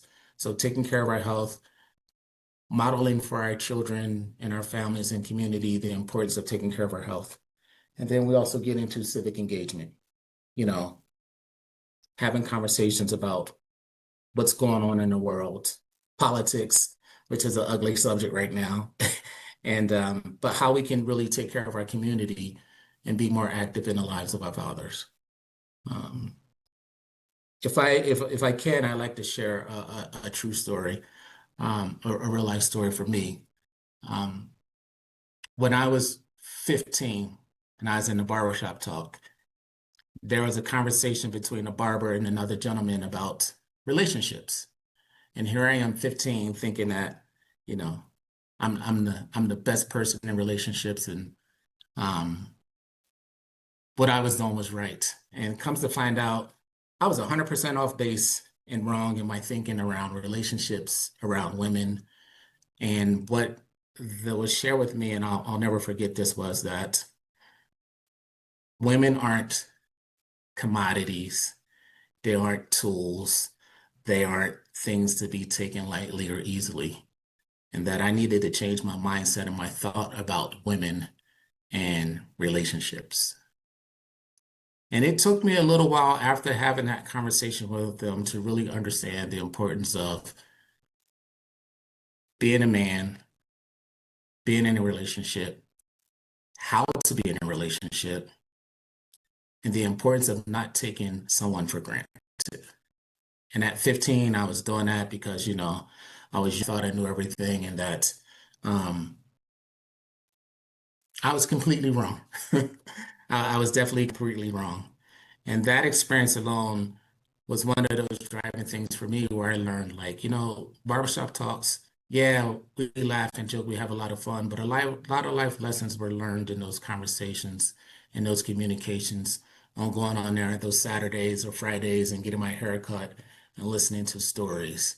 I never knew how important that was to me until I got a little bit older, when I started cutting my own hair and stopped going to barbershop talks.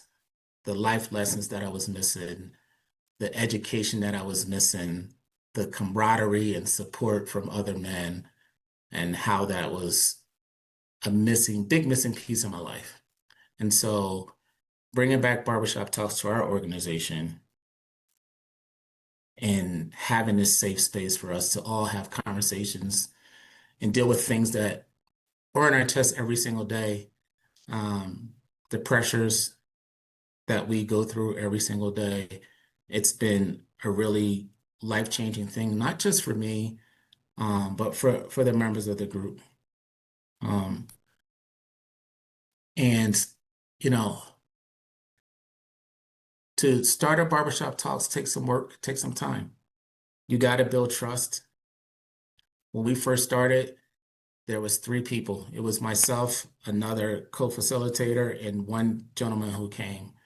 And now, over the course of 4 years, we average about 200 men a year. We average about 20 men per conversation. Well, about 17 to 20 men per conversation. And again, the different walks of lives, the different energy, the different life experiences, the unpacking of so much trauma and so much emotional things that haven't been let go has been transformative for a group of men. And I'm happy to say that the work that we're doing is growing. It's turning into something more than I thought it would be, and really excited about the future as we continue. Our barbershop talks has led to 2 years of taking men on a wellness retreat. We have our next one coming up in just a couple weeks, and it's amazing in our community that we have an opportunity to do these wellness retreats, to get away and really spend some time focusing on ourselves and doing some work around our mental health and our mental well-being, and bringing that back to our communities and bringing that back to our families, coming back refreshed, a mind shift, a spirit shift, a physical shift, and working to be better individuals. And so, and I'm thankful for what we have and what we're doing and what we're developing. And we'll continue to do these things. Now that I kind of caught myself and I'm back on point mentally, I think I have a little bit more time, but I really want to talk about what barbershop talks are. It's a safe space for men to come together and have conversations and authentic conversations, and not be judged and work on taking care of our mental health. Um, Barbershop talks leads to improved outcomes such as improved family engagement, improve mental well-being, improve physical health, and then also a better commitment to community. We truly believe that when you provide a safe space for men to come together and have conversations around things that they are dealing with without judgment, positivity can come from that. And then we know with positivity comes better creative action, better mindfulness, less trauma, less stress, and more happiness in lives. Barbershop Talks in the Black communities is our cultural hub for men.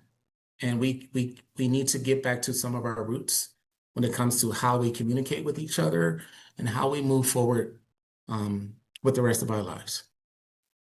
It's a trusted space. The generational, the difference in generations that we have in conversations and understanding that we can learn from our elders, but we also can learn from our younger members of the community as well. If you're ever interested about starting a barbershop talk, I'm definitely willing to share information on how we got started, things that I've learned of what works and what doesn't work, but then also how we can go about combining these conversations and doing some of these things online in a virtual sense, but really creating that safe space for men. I am super protective of our space. I've had to deal with some things such as, women saying, "Hey, we need to come to your barbershop talks because we need to tell you what to do and how to live." No, that's not what we need. We really need to just be ourselves, have conversations, work on ourselves, and then when we're ready, we'll invite women into our space to have those conversations because we do need to have those conversations with those women in our lives. But I've had to protect our space, and make sure that we're allowed to do the work as we need to do it, and what's going to work best for us, not based on, what others feel. And so when you're starting a barbershop talk, or if you do, one, be mindful, make it a safe space, make sure there's no judgment at all. And then just keep moving forward without any stress, without any pressure, and allow individuals to share and be who they are.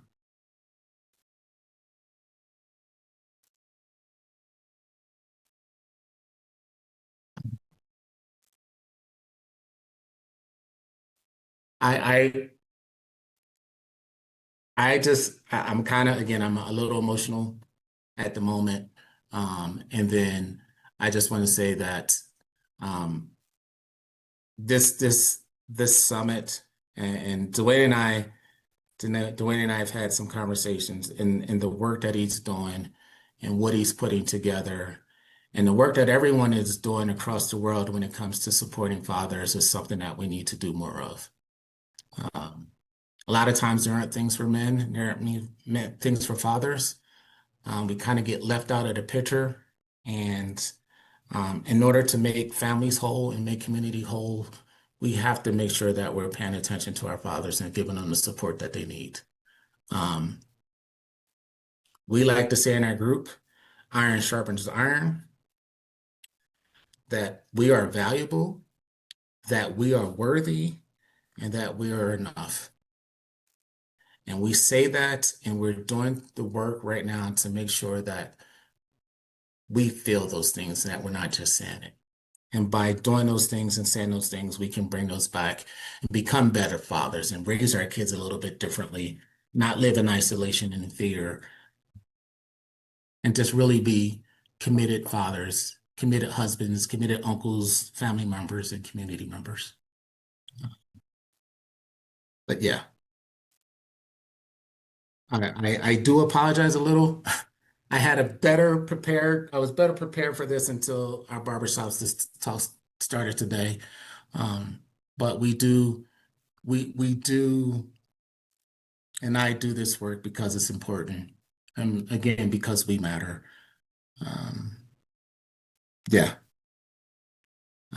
But thank you all for your time. Dwayne, I apologize a little bit, sir. Um, it's my morning was kind of like your Thursday evening. And so you know that feeling. But thank you all for the work that you're doing. I can't wait to take a look at this. But I'm actually going to tap back into our group that's still happening right now. Because I need to get in there and get my arms on some individuals and then yeah, move forward. Move forward. So, but thank you all. Thank you, Alan, man. That was awesome, man. Yeah, folks, drop your feelings in the chat. Show Alan some love and some support. Um, Alan is a staple in the community, and man, I appreciate you being vulnerable as you always have been.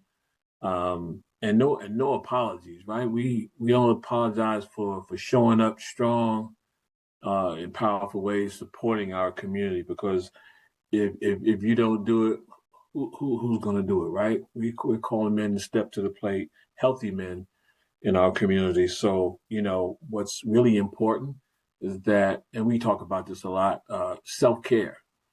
Yeah. Taking care of yourself in the work that we are doing.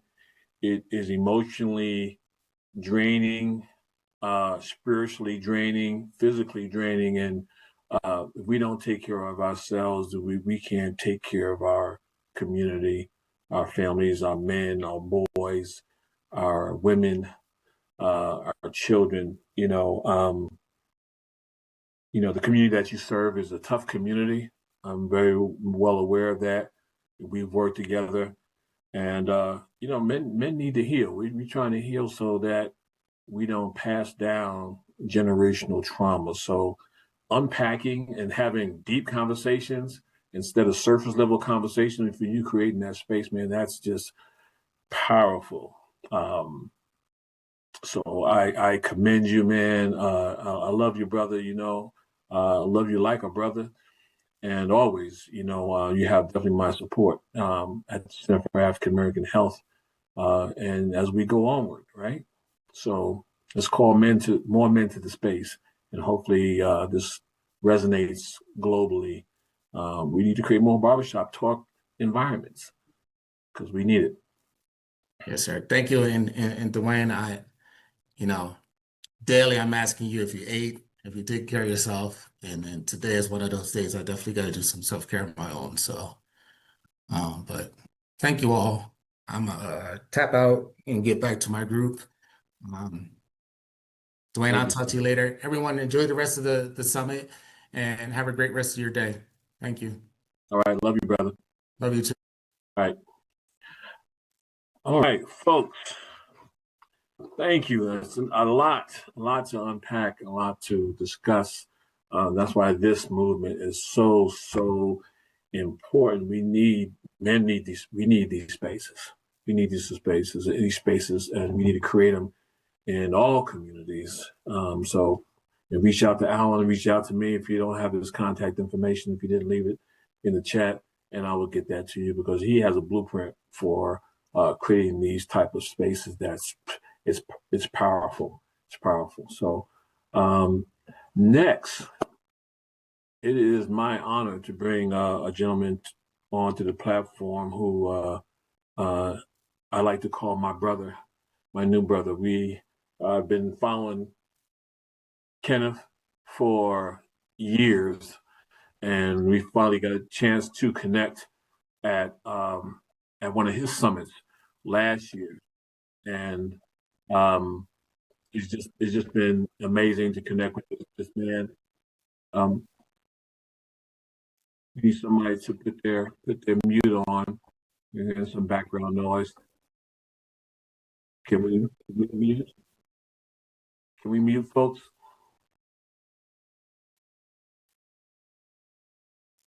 Okay. Professor, can we mute folks? All righty. All right.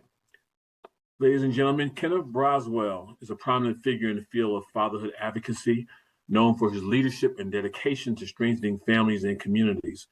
He serves as the executive director of Fathers Incorporated, a national nonprofit organization that aims to build stronger families through the promotion of responsible fatherhood and mentoring. With a career spanning over 2 decades, Kenneth has been instrumental in developing and implementing initiatives that support fathers and families. His work encompasses program development, public policy, advocacy, media campaigns designed to change the narrative around fatherhood and encourage positive paternal involvement. In his role at Fathers Incorporated, Kenneth is an accomplished author and speaker, sharing his insights and experiences to inspire and educate others on the importance of fatherhood engagement. His contributions have had a significant impact on communities across the United States, promoting of children by supporting the active participation of fathers in their lives. Kenneth's commitment to fatherhood advocacy continues to influence public discourse and policy, making him a respected leader in the movement to empower fathers and strengthen families. Ladies and gentlemen, I welcome Mr. Kenneth Broswell. Dwayne, my brother. Thank you so much. Can you hear me? Yes. Okay, I think I'm a little bit on a delay, and so I'll try to maneuver that. But thank you so much for having me come today and join this much needed summit. Brother, I love what you're doing today. I love what you've always been doing. I too have followed you along this path and watch you break barriers, watch you heal lives, watch you service men, watch your own particular development in this space, the command of your voice to influence others to take this work serious and take the work of working with fathers seriously. And for that, I respect you, I adore you, and as my bishop always says, I love you, and there's nothing you can do about it. And to everybody else who's on the line today, thank you so much, and thank you for supporting Dwayne. This is important not only for him, but it's important for me to see that brothers and sisters across the country with heart for fathers are being supportive on a day, that so many of us could be doing other things, right? And maybe doing other things. I am not home currently. I'm in a hotel room in Statesville, North Carolina to celebrate convocation for my sister who did her sermon last night. And so as we talk about self-care, some of the self-care is our ability and desire to tap into our own families, right? We're not just the shoemaker, but we are the makers of the shoes that our own children wear. And so in addition to hoping that we have an impact on our communities, on our families, on our fathers, on the mothers, on the children, we want to make sure to maintain that impact on our own children. So in the short time that I have, I want to talk to you about something that in my space is critical. Alan spoke a lot of, and it's in context to how I'm going to follow up what he's about. And that is the importance of storytelling in this space and how it impacts the connection that we have with fathers and the impact of the connection that we have to work. I'm going to try to share so bear with me a second while I navigate technology and hope that it works in my favor.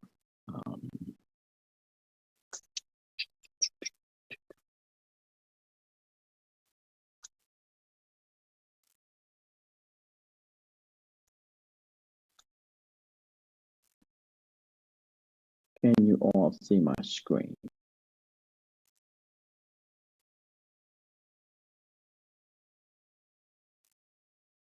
What you see is the presenter screen, and that's not what I want itself. Give me a second and let me change the nature on. While I'm doing that, I can, some say that I can walk and chew gum at times. The word that has been emerging in my space to the work that I've been doing is this notion of empathy.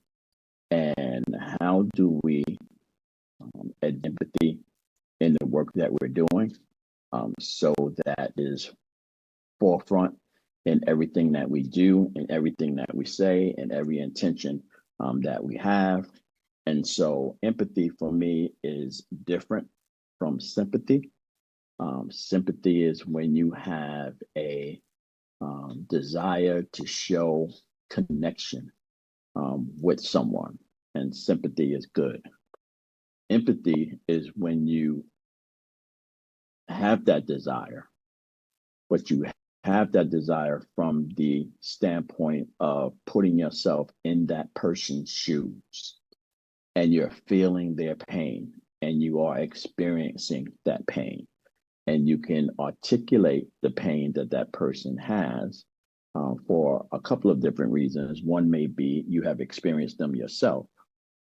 Two may be, if you're like me, I just, pain transfers for me, and I don't know what that's about. I don't know if you've ever watched a sports event and someone has gotten hurt, and the commentators begin to talk about it over and over and over again. And in my mind, it's like, okay, we've all seen the film. Can you stop talking about it? We get it. And one of the reasons that it drives me up a wall is because whatever the pain is or whatever has happened transfers literally to that portion of my body. And I can feel it, not to the excruciating pain that the person may be going through it, but I still have a sense that there's something wrong in that area. That's what empathy is. Empathy is the transference of one's emotions, one's feelings into their own body so that you can experience to a certain extent what they may be going through. And so one of the ways that I've been able to translate that into my life is in this work around fatherhood. I am a student of my own life as it relates to the non-relationship with my biological father, the somewhat dysfunctional relationship with my stepfather, and the non-relationship with other men in my life that should have shown up in ways in my life that would be beneficial to my manhood and didn't show up. And I had to figure those things out in other ways. And the way that I describe that now in my work and how I interact with those feelings is through this notion of what I call echoes of my father. And the echoes of my father are the things that I remember about him, the things that I don't remember about him, the things that resonate in my life, even when I don't want to recognize those are things as a aspect of him being who he is, how I translate those messages and what those messages look like. And so I describe those moments in my life as echoes. And what those echoes do to me in essence is they tell me a story.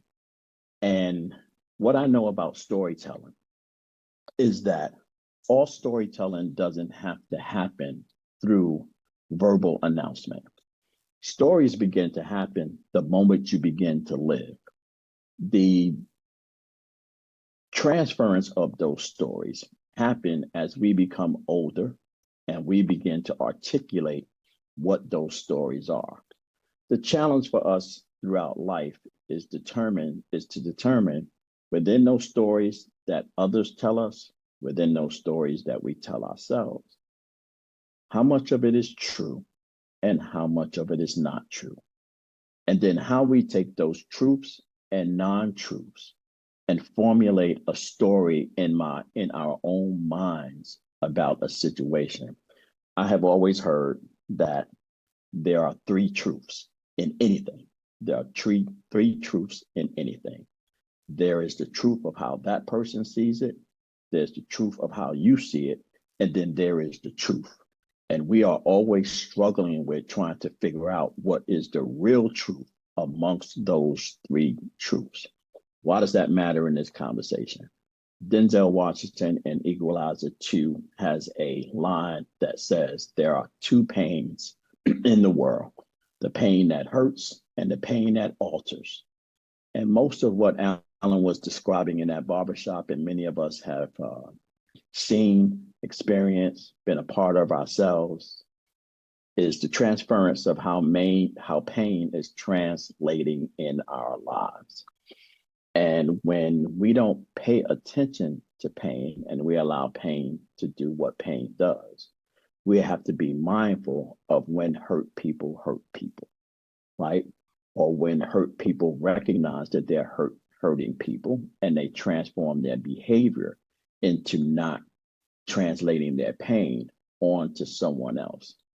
This narrative is extremely important because that is the story that we make up in our minds about our fathers. My fathers in my life represent my biological father, Douglas Applewhite, who I did not meet until I was 23 years old. And he passed away shortly after that. And my stepfather, Joshua Charles, who came into my life when I was about 8 years old. And I have two siblings as a result of that relationship between him and my mom, one of which is why I'm in North Carolina this morning. But the stories that I was told and that I saw about them in the early parts of my life contradict the stories that I told myself about them. Because the stories that I was told about Douglas was that Douglas did not want to be in my life. Somewhere around 49 years old, I had a conversation with my mom as a result of a documentary that I did called Spit and Anger. I'm not sure if any of you have seen that. I'll talk a little bit about that towards the end of my presentation and how you can view that. But she saw the documentary, and it was the first time that she was able to experience my pain in real time. And in a conversation with her, she began to tell me a story about my biological father. And in that story, what I learned from her was that it was not him that did not want to be in my life. It was her family who did not want him in my life. And you have to imagine that this was the 1960s. This wasn't the 2020s. There was no Facebook. There was no Instagram. There was no way for you to super sleuth and find someone. There was no way for you to get in contact with someone who was in a distance from you. For me, he was still in North Carolina. And as a result of what my family told her to do, she moved to New York City. So there was almost no way that they could know where the other one was, or maybe they could through our family. But that narrative was told to me throughout my life. And as a result of that narrative, I framed my own story in my life about Douglas, that he was a no present father. He didn't love me. He didn't care about me. He didn't fight for me. He didn't want to be in my life. So when I met him at 23 years old, I found out just through close relationship with him that he remarried about 5 months after I was born, 5 months before I was born, had 7 children by the new wife. He too moved to New York City and moved into the community of Coney Island. And one of the things I remembered about that time when I met him and went to go see him at his apartment in Coney Island was the amount of times that my mother took us as a family to Coney Island. And I began to start thinking about how many times when I was in Coney Island that my father and my family could have walked right by me, and I never saw them and never knew them. And I began to play those stories out in my head, remembering all the times that I had gone to Coney Island, not knowing that in the distance, in the same projects that you could see from the boardwalk of Coney Island, was where my father and his family was, and I never knew it. The second thing is when he passed away, short time later, about 3 years after I met him, and went to his funeral, they handed me the obituary. And I had never knew the full story of my father's life. And in the obituary, I learned a couple of different things. I learned that he was in the military. He served in World War II. He was a deacon in his church. He was a Sunday school teacher. He was a pillar of not only his community, he was a pillar of his church. And as I sat there in the first pew, in the first seat, not 5 feet away from his body, my mind began to start formulating another story, which was, how could this man be the kind of man that his obituary is speaking to me, yet he could never find the time to find me and express to me what he was expressing in his life and what was being expressed in his obituary. And what happened to me? I got mad all over again. Stories are important. Stories are important with these fathers and with anybody. This is not just a father issue, it's a mother issue, it is an anybody issue. When your stories have been formulated by holes in the truth, non-truth, manipulative truth, agendered truth, it makes it very hard for you to function in life because you're not functioning from a whole. And when we're working with fathers, it's extremely important that safe spaces are provided for them that allow them to explore their truths.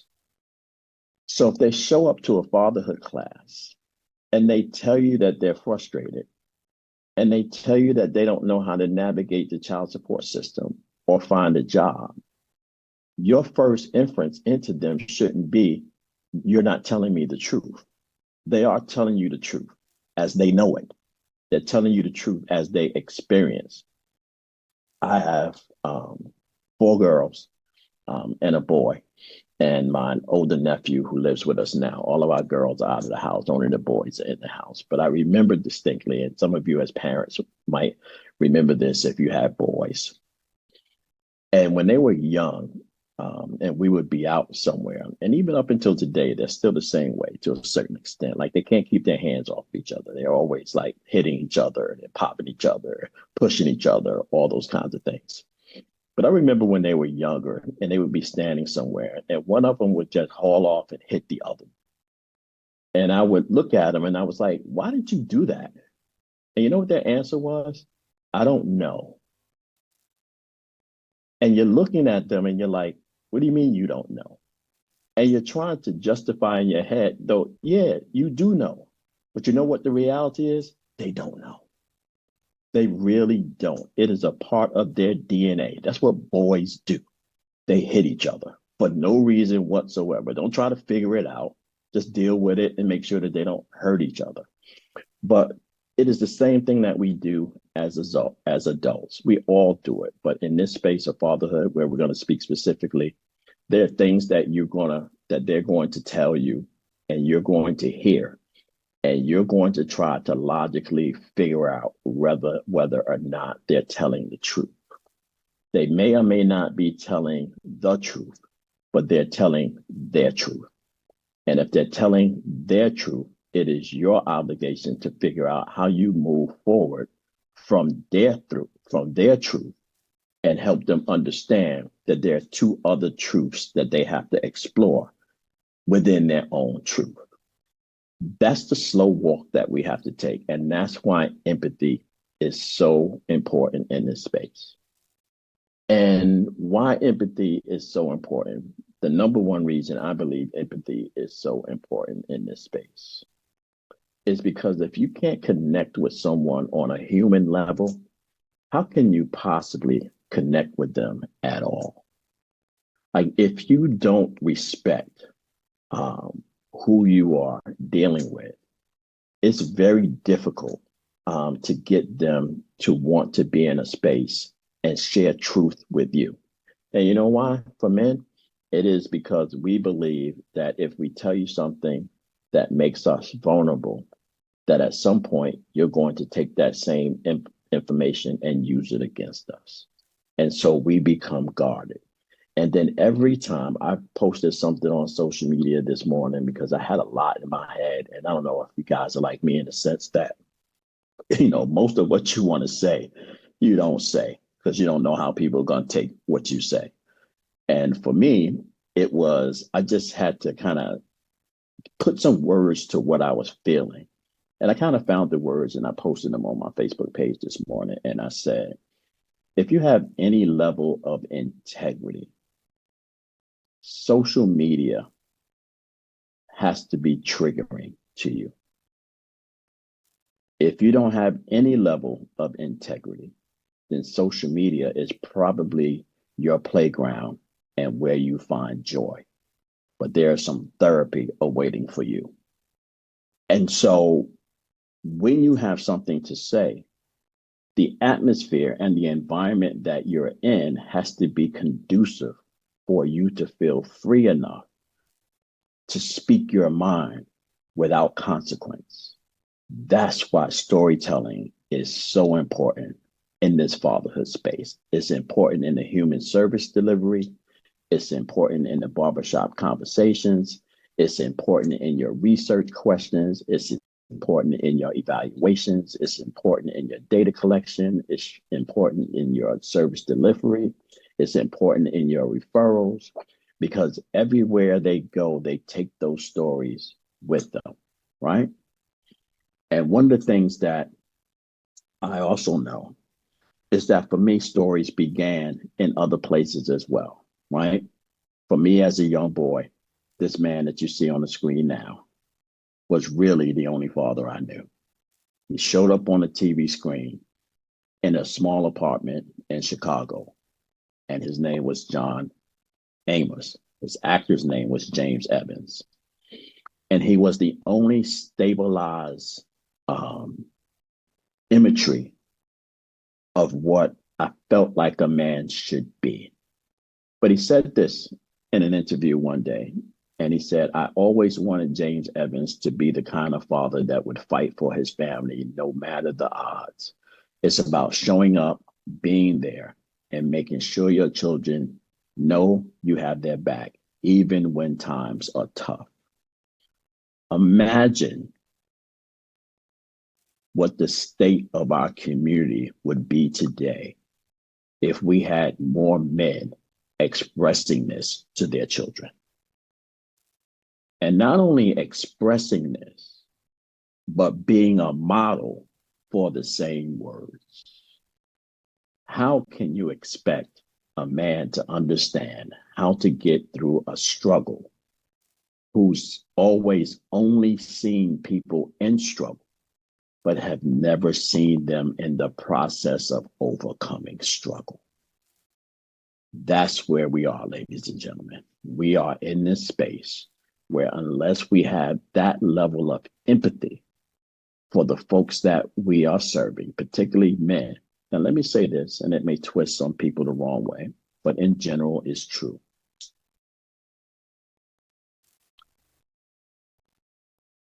Women's resilience, the resilience of women, is confirmed almost on a daily basis. The resilience. I'm talking about the progress. I'm not talking about their abilities. I'm talking about their resilience. Your resilience is expressed to you on a daily basis through media, through Mother's Day, the fact that you can get reservations for dinner on Father's Day where you can't even get in the door on Mother's Day. The fact that we would empty out our bank accounts on Mother's Day to make sure that you're happy when we give our dads, whatever is in proximity of our hands or that we can make in school with with some macaroni and some glue. The resilience is honored each and every day. But we rarely look at men in the same way and recognize and try to build their resilience. We're not talking about the service delivery stuff. That stuff is a whole nother conversation. Giving them the ability, the tools, and the resources to be able to find what they need to get through on a daily basis. That's not what I'm talking about. I'm talking about the ability to get up in the morning to continue to move through, even when they feel like nothing good is going to happen for them. And that somehow that is as a matter of them being a father and or man, and more specifically in many of our communities, a Black father or a Black man, rather than there is something going on in that individual's life that is impeding his resiliency to continue to get up, even when things are tough. Am I making sense? As my pastor would say, and I can't see any chats or anything going on. And my pastor would say, I'm preaching better than y'all amening right now. I ain't seeing no hearts and flies and burgers. Thank you, T. I appreciate you. and so, um, and so this empathy piece is extremely important in all aspects of our lives. There's a quote that I was trying to get to. Some of this stuff I actually already talked about, but this is the one I wanted to get to. It's hard to restore something you really don't like or it has no value to you. Going through the motions of doing this work with fathers, to me, is more of a detriment to their progress than an addition to their accomplishments. That how can you restore something that you don't like? And so if you're at work in the middle of the day and you're going through the process of serving fathers, finding them referrals, setting up appointments, doing those kinds of things, but you then leave your office and you begin to start treating the other men in your life and other men that you come encounter with as if they have no value, says something about what you think about the very people that you're trying to serve. That, my friends, is when you don't have empathy. You can't have empathy for a man because he is within a situation, as opposed to having sympathy for men overall. I often say this. I do a class, a training. I haven't done it in a while, but I always love doing this training. And it was called Standing in the Gap, Single Mothers Raising Boys. Like a 5-hour training that I do. And one of the things that I do in those trainings is to ask them like upfront questions before we even start the training. And I always say to them, if you don't agree with any of those questions, you're probably not going to understand anything I say after this. And one of the things I used to always say in the beginning, whatever you think about men and whatever men have done to you in your past, and however men have framed how you think about men, every time you have a thought and every time you have a description that broadly describes how you feel about men, you must understand this at the same time. And that is, whatever you may call us, we ain't sugar honey iced tea, he trifling, he this, he that, he ain't never gonna do right, they ain't never gonna be right, they ain't never gonna do right. Whatever statement you make towards men in general, it is inclusive of your son. It is inclusive of your grandfather. It is inclusive of your uncle. It is inclusive of your pastor. It is inclusive of your coach. It is inclusive of your mentor. You don't get to strip men away because you have a personal relationship with them and have an overall thought about how a man or maybe a few men has impacted negatively your life. You have to be able to pull those things apart and understand what those things are doing to your mindset as it relates to all men in general, all families in general, and all children in general. In order to do that, you have to have empathy. And you have to understand that part of what you are in the middle of and you are struggling with at that point is the distinction between your truth, his truth, and the truth. And sometimes you simply just have to take a piece of paper and write in 3 columns, my truth, his truth, and the truth. And you begin to start writing in bullet points what those 3 things are compared to whatever situation you're dealing with. And I guarantee you, when you're able to fill out all 3 boxes and articulate his, yours, and the, you will come to an understanding that begins to build your empathy. That's a very simple exercise that gets you to understanding what empathy is all about.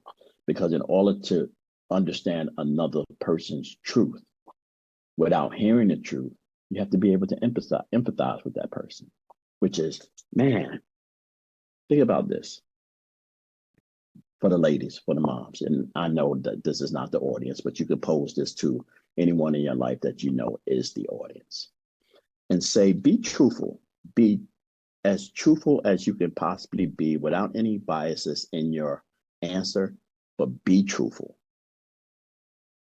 How would you feel if you couldn't see your child because of how they felt about a relationship? How would that feel to you? And you know what? You probably couldn't answer because you can't even wrap your head around that. You can't wrap your head around that. But we have guys that come through our program. I just had one not too long ago. And I just learned this in an interview that I was doing with him. Went through our program, attended, perfect attendance. Just the dude was just great. He was good. And in this interview, he says, oh, and by the way, I haven't seen my kid in 2 years. And we're talking, I'm like, wait, what? Wait, what? What'd you just say? He says, I haven't seen my kid in 2 years. And so after a moment, because it just threw me, because I'm listening to this guy and I'm thinking everything is going right in his life and he's doing all the things that he is supposed to be doing. And then he says that. My question to him at that point was, there are many fathers who experience what you just described and check out. Why didn't you check out? And he said, I can't. And man, you talk about Alan, tears. I'm like, that is the resiliency I'm talking about. How do you replicate resiliency in the fathers that you serve? You replicate resiliency in the fathers you serve by having empathy for who they are, what they're telling you they're going through, and how they are feeling about what they're going through. And as I close, because I have 5 minutes before I close, we have a progressive model at Fathers Incorporated in working with our fathers that says simply this: if you do not care about how a father feels, you cannot change how a father thinks. And if you cannot change how a father thinks, you cannot impact what a father does. So stop chastising them and beating them up because of what they're doing when you never took the time to ask them what they're thinking or how they're feeling. That in order to get to behavioral change, you must, and this is scriptural, y'all, get to the heart of man. And the way that you get to the heart of man is empathy, is being able to be inside of their heart and understand at a moment's notice how he must be feeling. Because if you can understand how he's feeling, you then have a sense of why he's thinking the way he is. And if you understand why he's thinking the way he is, you begin to start having clarity about why he has done what he's done. Does that make sense? I'm not in the chat. I'm hoping that makes sense to everybody. And I leave it there.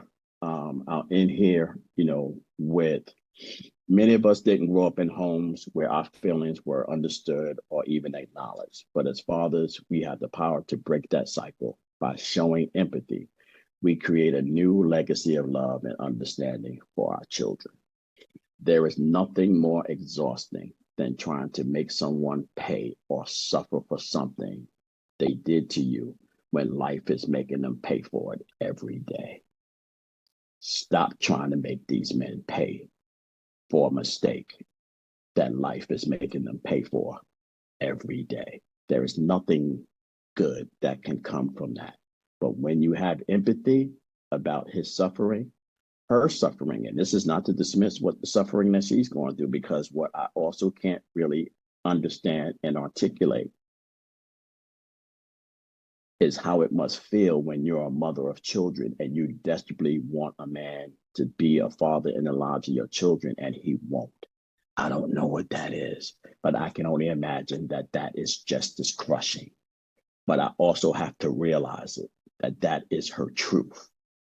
And until I know his truth, I can't get to the truth, which is why eventually, as we continue to do this work with fathers, there is an extended amount of work that has to begin to happen with whole families. But like Alan said, we both got to get our act together and we got to get our own minds right so that we can come together and in a loving, logical way, figure out what we need to do and to have the resiliency to do whatever it takes to ensure the health and well-being of our children.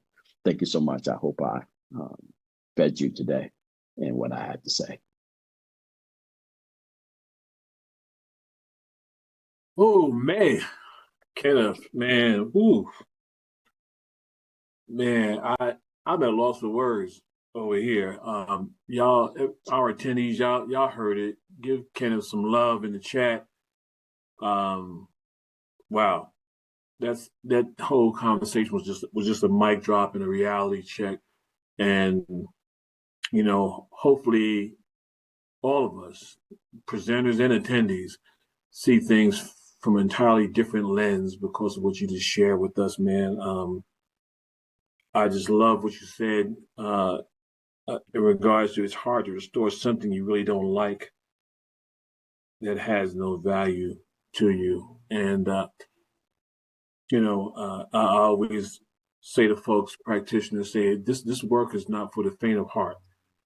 If you're in it to collect a paycheck, you're in the wrong place because lives are at stake here, and we take this work very serious. So, to those of you who are in this work, I hope you are in it because you are committed to helping men change the way that they think. Totally, brother. I love you back. You're my Brooklyn brother.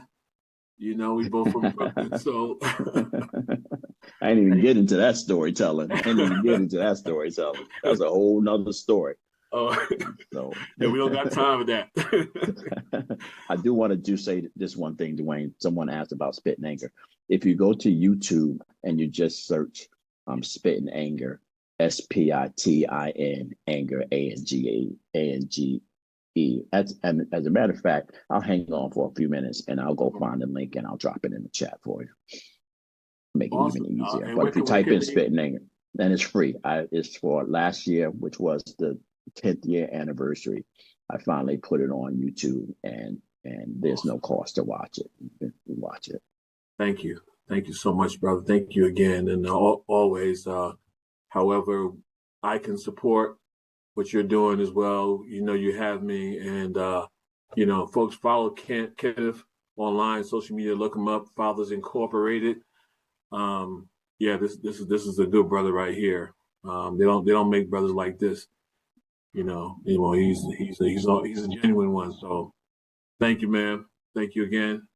Thank you. Have a blessed day. If you want to hang out with us for a little bit, you got some brilliant speakers, leaders coming on as well. So Absolutely. Thank you, everybody. Have a great rest of your weekend. I'm gonna hang on for a few minutes and make sure I find this link is sticking in the chat. Awesome. All right, folks. We're going to keep it going. We're going to keep it going after this next presenter. We're going to have a little 5-minute break to help you process. And I just hope that you leave here totally transformed from the way that you came in. And from the looks of it so far, I think that is what is happening today. So I'm going to move on to our next presenter and introduce her.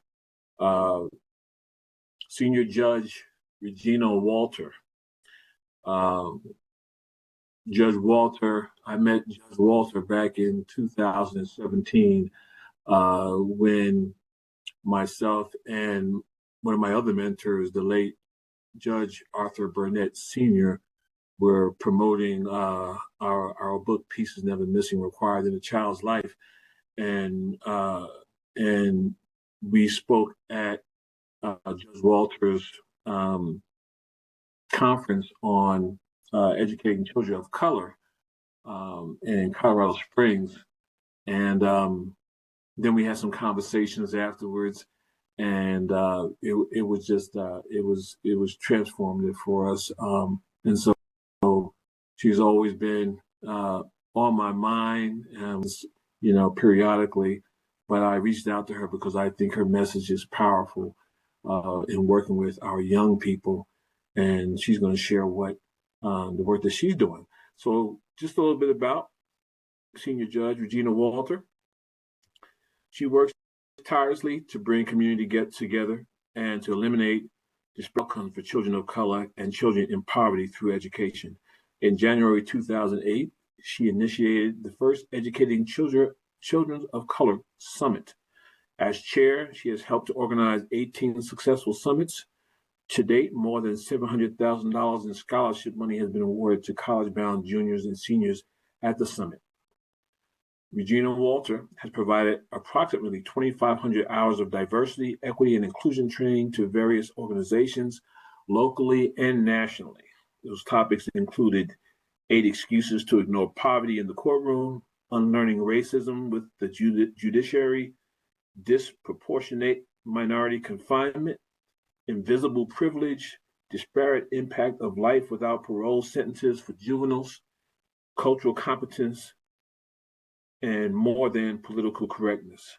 Judge Walter has been the recipient of awards including the State of Colorado Outstanding Judicial Officer of the Year, the Urban League Annual Equal Opportunity Award, the Coalition for Minority Youth Equity Award, El Paso's County Women's Bar Association Portia Award for Outstanding Women Lawyer, the U.S. Postal Service and African American Voice Thurgood Marshall Award, State of Colorado Judiciary Branch Diversity Leadership Award, the NAACP Freedom Fund Award for Public Service, and most recently the Pike Peak Community College Diversity, Equity, and Inclusion Award. Judge Walter retired from the State of Colorado Judiciary in January 2019 after 32 years on the bench. She now serves as a county court senior judge. She began her judicial career in 1987 as a juvenile magistrate in the 4th Judicial District and became a county court judge in 2008. Prior to joining the bench, she was a deputy public defender. She is a graduate of Colorado College and the University of Tulsa School of Law.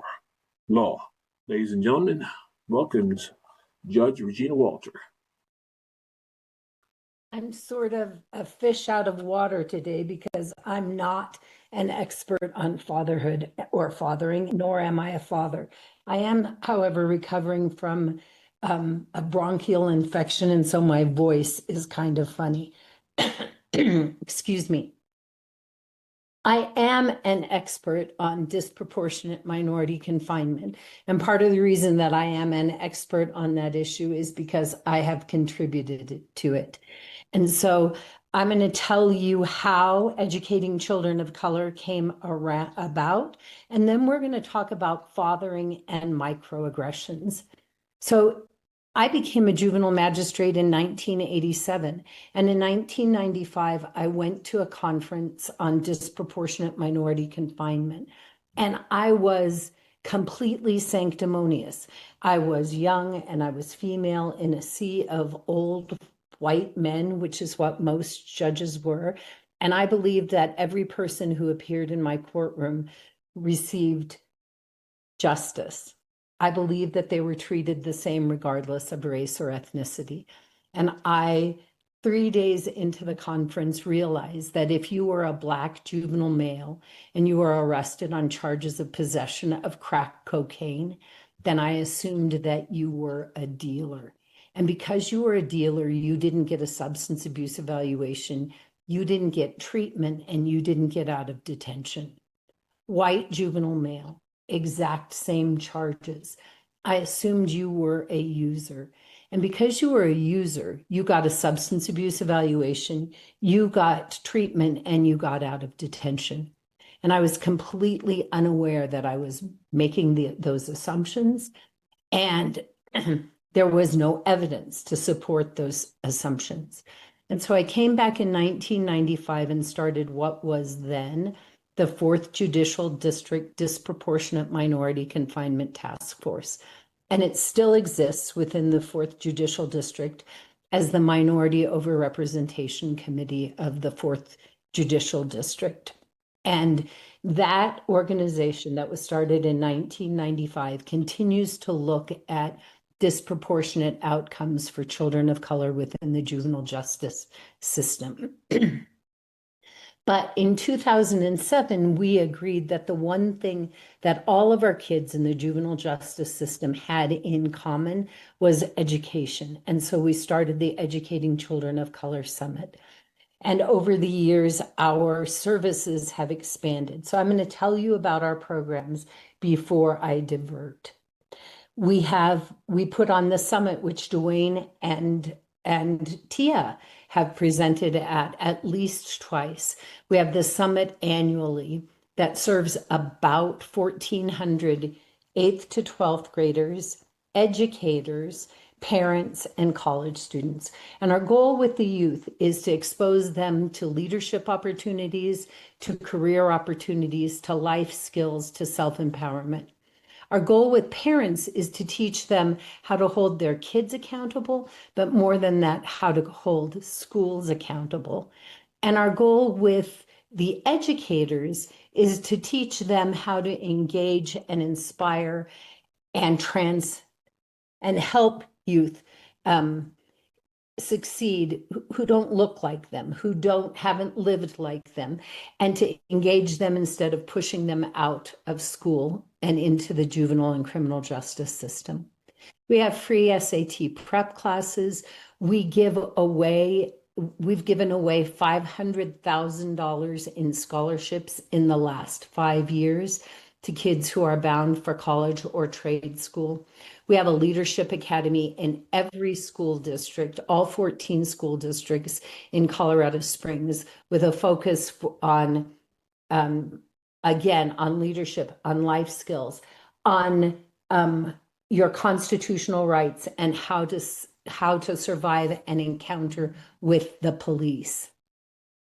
We also have Diversity University, and Diversity University is a program that is designed for adults to look at their implicit and explicit bias and how it impacts outcomes for the people that they serve, and is co-facilitated by Dr. Regina Lewis of Regina Speaking. So Diversity University will be taking place from June 23rd through June 27th, which is a week-long version of the program. But we have abbreviated programs that can be provided for any organization or any board if you are interested in taking advantage of it. And our only criteria is that if you have the ability to impact the cradle to prison pipeline, then you are eligible for our services. So the one thing I wanted to say about educating children of color is that I forgot to mention our mission, which is Our mission is to dismantle the cradle to prison pipeline for children of color and children in poverty through education. And as I've indicated, education includes the summit, includes the Leadership Academy, it includes education for adults, as well as scholarships. But I want to talk specifically about microaggressions today. Today has been wonderful. Emotional emotional learning, empathy, and I want to talk about microaggressions. And I'm going to start with a short video.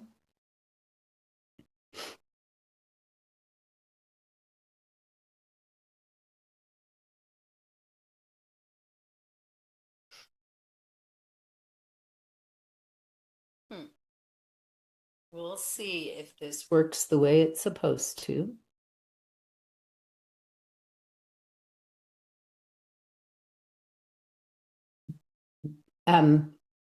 Tia, could you just indicate with a thumbs up if you could see my screen? Thank you.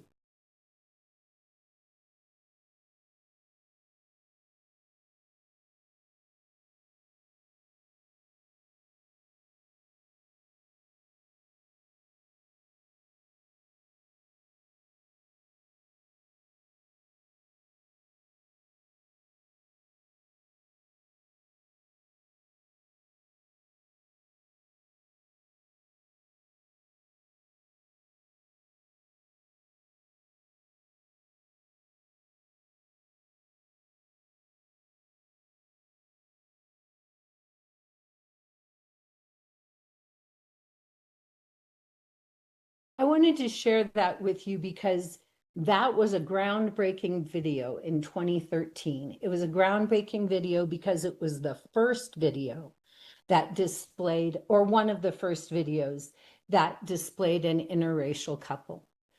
But it also perpetuated the stereotypes that prevent fathers from getting a fair shake when we talk about fatherhood. It perpetuated the stereotypes that impede, I think, our decision-making and our fairness to dads. Why? It projects that mother knows everything, that if dad says something, it's worth checking with mom to find out if it's right. It portrays the mom as involved and dad as lazy and unattached. It perpetuates stereotypes and microaggressions that I think interfere with our ability to make good choices, not good choices, good inclusion of dads. So as a juvenile magistrate, I worked with Nathan O'Neill to do various trainings or in the early 2000s with judges on why they should be more proactive in involving fathers in their children's lives. But I have been in the county court since 2008 and have not been involved in fathering programs at all. But I am involved with Diversity University. And one of the things that we spend a lot of time on is looking at microaggressions and how we as individuals can stop microaggressions. So what I'm going to talk about for the rest of my time is on move. Excuse me. There we go. Microaggressions and fatherhood. So what are microaggressions? You all know. Daryl Wingsu is not the person who coined the term, but he is the one who is most famous for work on microaggressions. They are the everyday slights, indignities, put-downs, and insults that people of color, women, LGBT populations, or those who are marginalized experience in their day-to-day interactions with people. And the American Medical Association has identified 3 types. And the first is verbal. So a verbal microaggression is a comment or question that's hurting or stigmatizing to a certain marginalized population. For example, saying, only moms can truly nurture a child. would be a verbal microaggression in the context that we're working with. And a behavioral microaggression occurs when someone behaves in a way that's hurtful or discriminatory. So when the Department of Human Services fails to do everything they can to track down a father to participate in a treatment plan, that's a behavioral microaggression. When there's an issue at the school and the school only reaches out to moms and doesn't reach out to dads, that's a behavioral microaggression. And environmental microaggressions are where there's a physical discrimination. So one could be the example where there's a lack of family bathrooms in a facility or a lack of changing stations in men's bathrooms. Those are environmental microaggressions that interfere with fathering. And there are 3 types of verbal microaggressions. Again, this is according to the American Medical Association.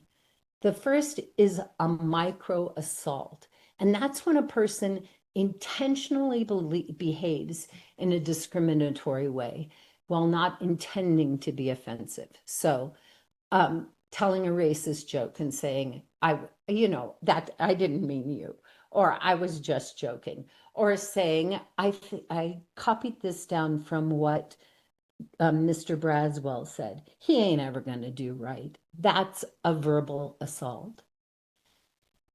A micro insult is a comment or action that's unintentionally discriminatory, like saying, oh, you're doing such a great job of parenting, to a dad when you would never make that comment to a mom.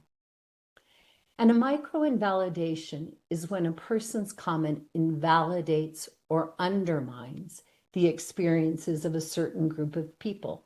So an example would be saying racism doesn't exist today, or that fathers have all the opportunities that moms do, or that there is no discriminatory behavior against fathers, because we know that's true.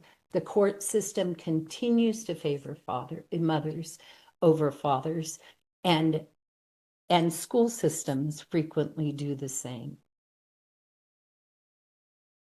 So I read an article recently in Fortune magazine that was talking about working fathers are the newest targets of microaggressions, that businesses have been tolerant of event dads, so the dads who have to take off for a track meet or have to take off for a play, but they have been reluctant to embrace lead dads. And so when a dad takes off from work, they might hear, can't your wife do that? Or I always put my career first, and my family turned out nice, or turned out fine. Or, yeah, it must be nice to go home early, which was said to a father after he was heading home to take. Can we mute that microphone? So this is just examples of microaggressions with working fathers. These are microaggressions that stay-at-home dads might experience. So what is your job? Or what do you do all day? Or that child needs his mommy. You obviously are inadequate to meet their needs. Can't you make that child be quiet? All of which ignores that being a parent, whether you are a stay-at-home mom or a stay-at-home dad, is a job, that it's a full-time job, and that ignores potentially that a child doesn't need his mommy at all, but might need a nap, might need food, might need some other intervention that dad is perfectly capable of handling, when no one would say to a mother with a fussy child, oh, he needs his daddy. So these are just examples of microaggressions that stay-at-home dads might experience. But when we're talking about fathering programs and how to get fathers more involved when they have traditionally been excluded, that is primarily behavioral microaggressions, and it is frequently systemic. And the solutions I'm going to talk about in a few minutes are mostly not about systemic intervention. They're more about personal intervention, but I'd like us to talk about systemic intervention. So why should we intervene or interrupt?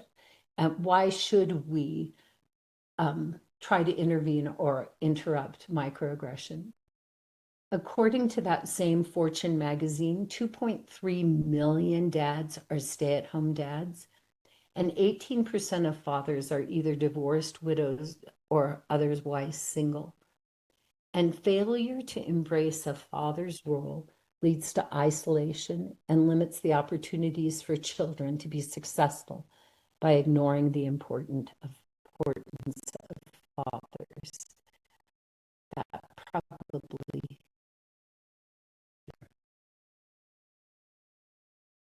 So I'd like to talk about two microaggressions.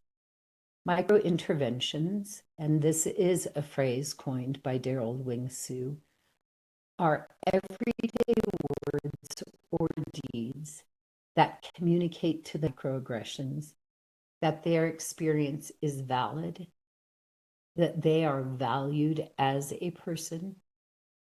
It affirms their racial or group identity, or in this case, it affirms their value as a parent. It provides support and encouragement and reassurance that they are not alone. So how do you intervene or interrupt? The first is just make the invisible visible. Name the microaggression. Do you understand that what you suggested here is that we can create a treatment plan that doesn't include the dad? Make the invisible visible. Disarm the microaggression. Ouch. You just suggested that dads can't do hair and make sure kids get to school on time. Educate the offender on the impact versus the intent. I realize that what you just said was intended to be a joke, but that was not the impact. And finally, seek external support when needed. And this may be the place in which we address systemic microaggressions. The work that I'm going to share with you in a minute is from a book called Say the Right Thing, How to Talk About Identity, Diversity, and Justice by Kenji Yoshino and David Glasgow. And this triangle represents, what does it represent? It represents reality in that at any given moment, you might be the person who perpetuates the stereotype or the microaggression. You could be that source over there on the right-hand corner. You are the one who did it. Or you could be in the left-hand corner, the ally who saw it and who could intervene. Or you could be the top person at the top of that triangle. You are the one who was subjected to the stereotype or the microaggression. And remember that in any interaction, you could be on any one of the corners of that triangle. So this is not specific just to microaggressions involving fathering. It's to all microaggressions and perpetuations of stereotypes. So one of the things that Kenji Yoshino and David Glasgow suggest is that you have some ready responses for microaggressions, that you are being and interrupt by having something on hand. And this is straight from their book. So the first is say something short and sharp. And I just did that. Ouch. Did you really just suggest that? Impact on you. that comment didn't land well with me because I observe fathers in fathering roles every day, and they are able to meet their children's needs. Or I felt uncomfortable about what you said because it discounts the need for father figures in their lives. How your views have evolved. I Dwayne Meeks's book recently, and here's how it changed my mind. Or I used to agree with your perspective, but I was convinced otherwise when I attended a session at a center on fathering. Affirm their values. I know you care about children. I know you care about justice. I know you care about growth. But what you said just didn't sound consistent with that.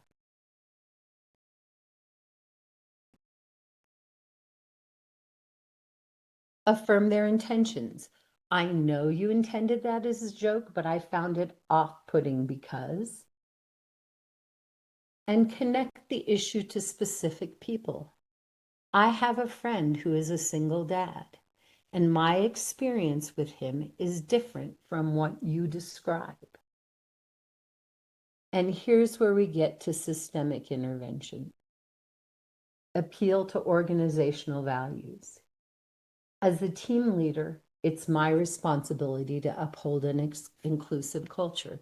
So I need to address what you just said. Or as a caseworker whose job is family reunification, it is my job to explore the father as part of the solution in this case. Educate. I feel differently about that issue, and can I share my perspective? Or I just read a great article on this topic. Can I send it your way? And model what they could have said. And this is in response to misgendering. I think the client would really like her. But in terms of fathering, if you substitute parent or father in a lot of sentences, that would be a way to address microaggressions.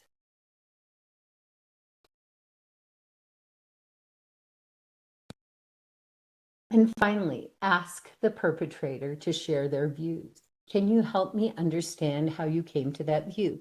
Can you help me understand why you believe only mothers can meet children's needs in the period of age from 0 to 3 or 0 to 5? Or can you tell me why you think only mothers can meet the needs of an adolescent brain? Or I didn't get that joke. Could you explain it to me? And then paraphrase or repeat what they said to make sure I heard you correctly. Did you just say that dads should be in the workplace and never at home? So you're suggesting that blank, is that right? So those are ways in which you can intervene and interrupt with respect to microaggressions. So one of the questions that I thought was raised earlier this morning by Dr. Rodriguez is, how do we get started? How do we start? How do we make a change? And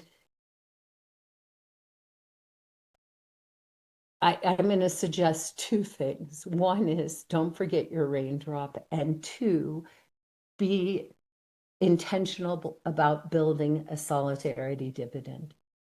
So what is your raindrop? What does that mean? There's an Afghani proverb that a river is made one drop of rain at a time. And so the issues that face us in terms of including fathers, in terms of increasing equity and justice, in terms of political turmoil in our country, there can be overwhelming, and it can feel like you can't, how can you start? Where can you start? What can you do? And the answer is anything. That every single effort that you make, which is combined with the effort of others, will be part of a bigger solution. And remember that your raindrop contributes to that river of solutions. But the other is to build your solidarity dividend. And I put these in, I put this on a slide, but I think I'm going to put it in chat in a few minutes. But the other is to build your solidarity dividend. If you have the opportunity to read the book by Heather McGhee on racism, what it costs all of us, I thought maybe I had a copy of it here on the table, but I don't. Heather McGhee talks about how we work together to create solutions. And so the link that you have here, either the QR code or the link, is to something that I call Test Your Cultural Knowledge 8. I'm going to get out of here and I'll put it in chat. Escape. Let me just grab that and I will put it in the chat. I'm going to stop sharing.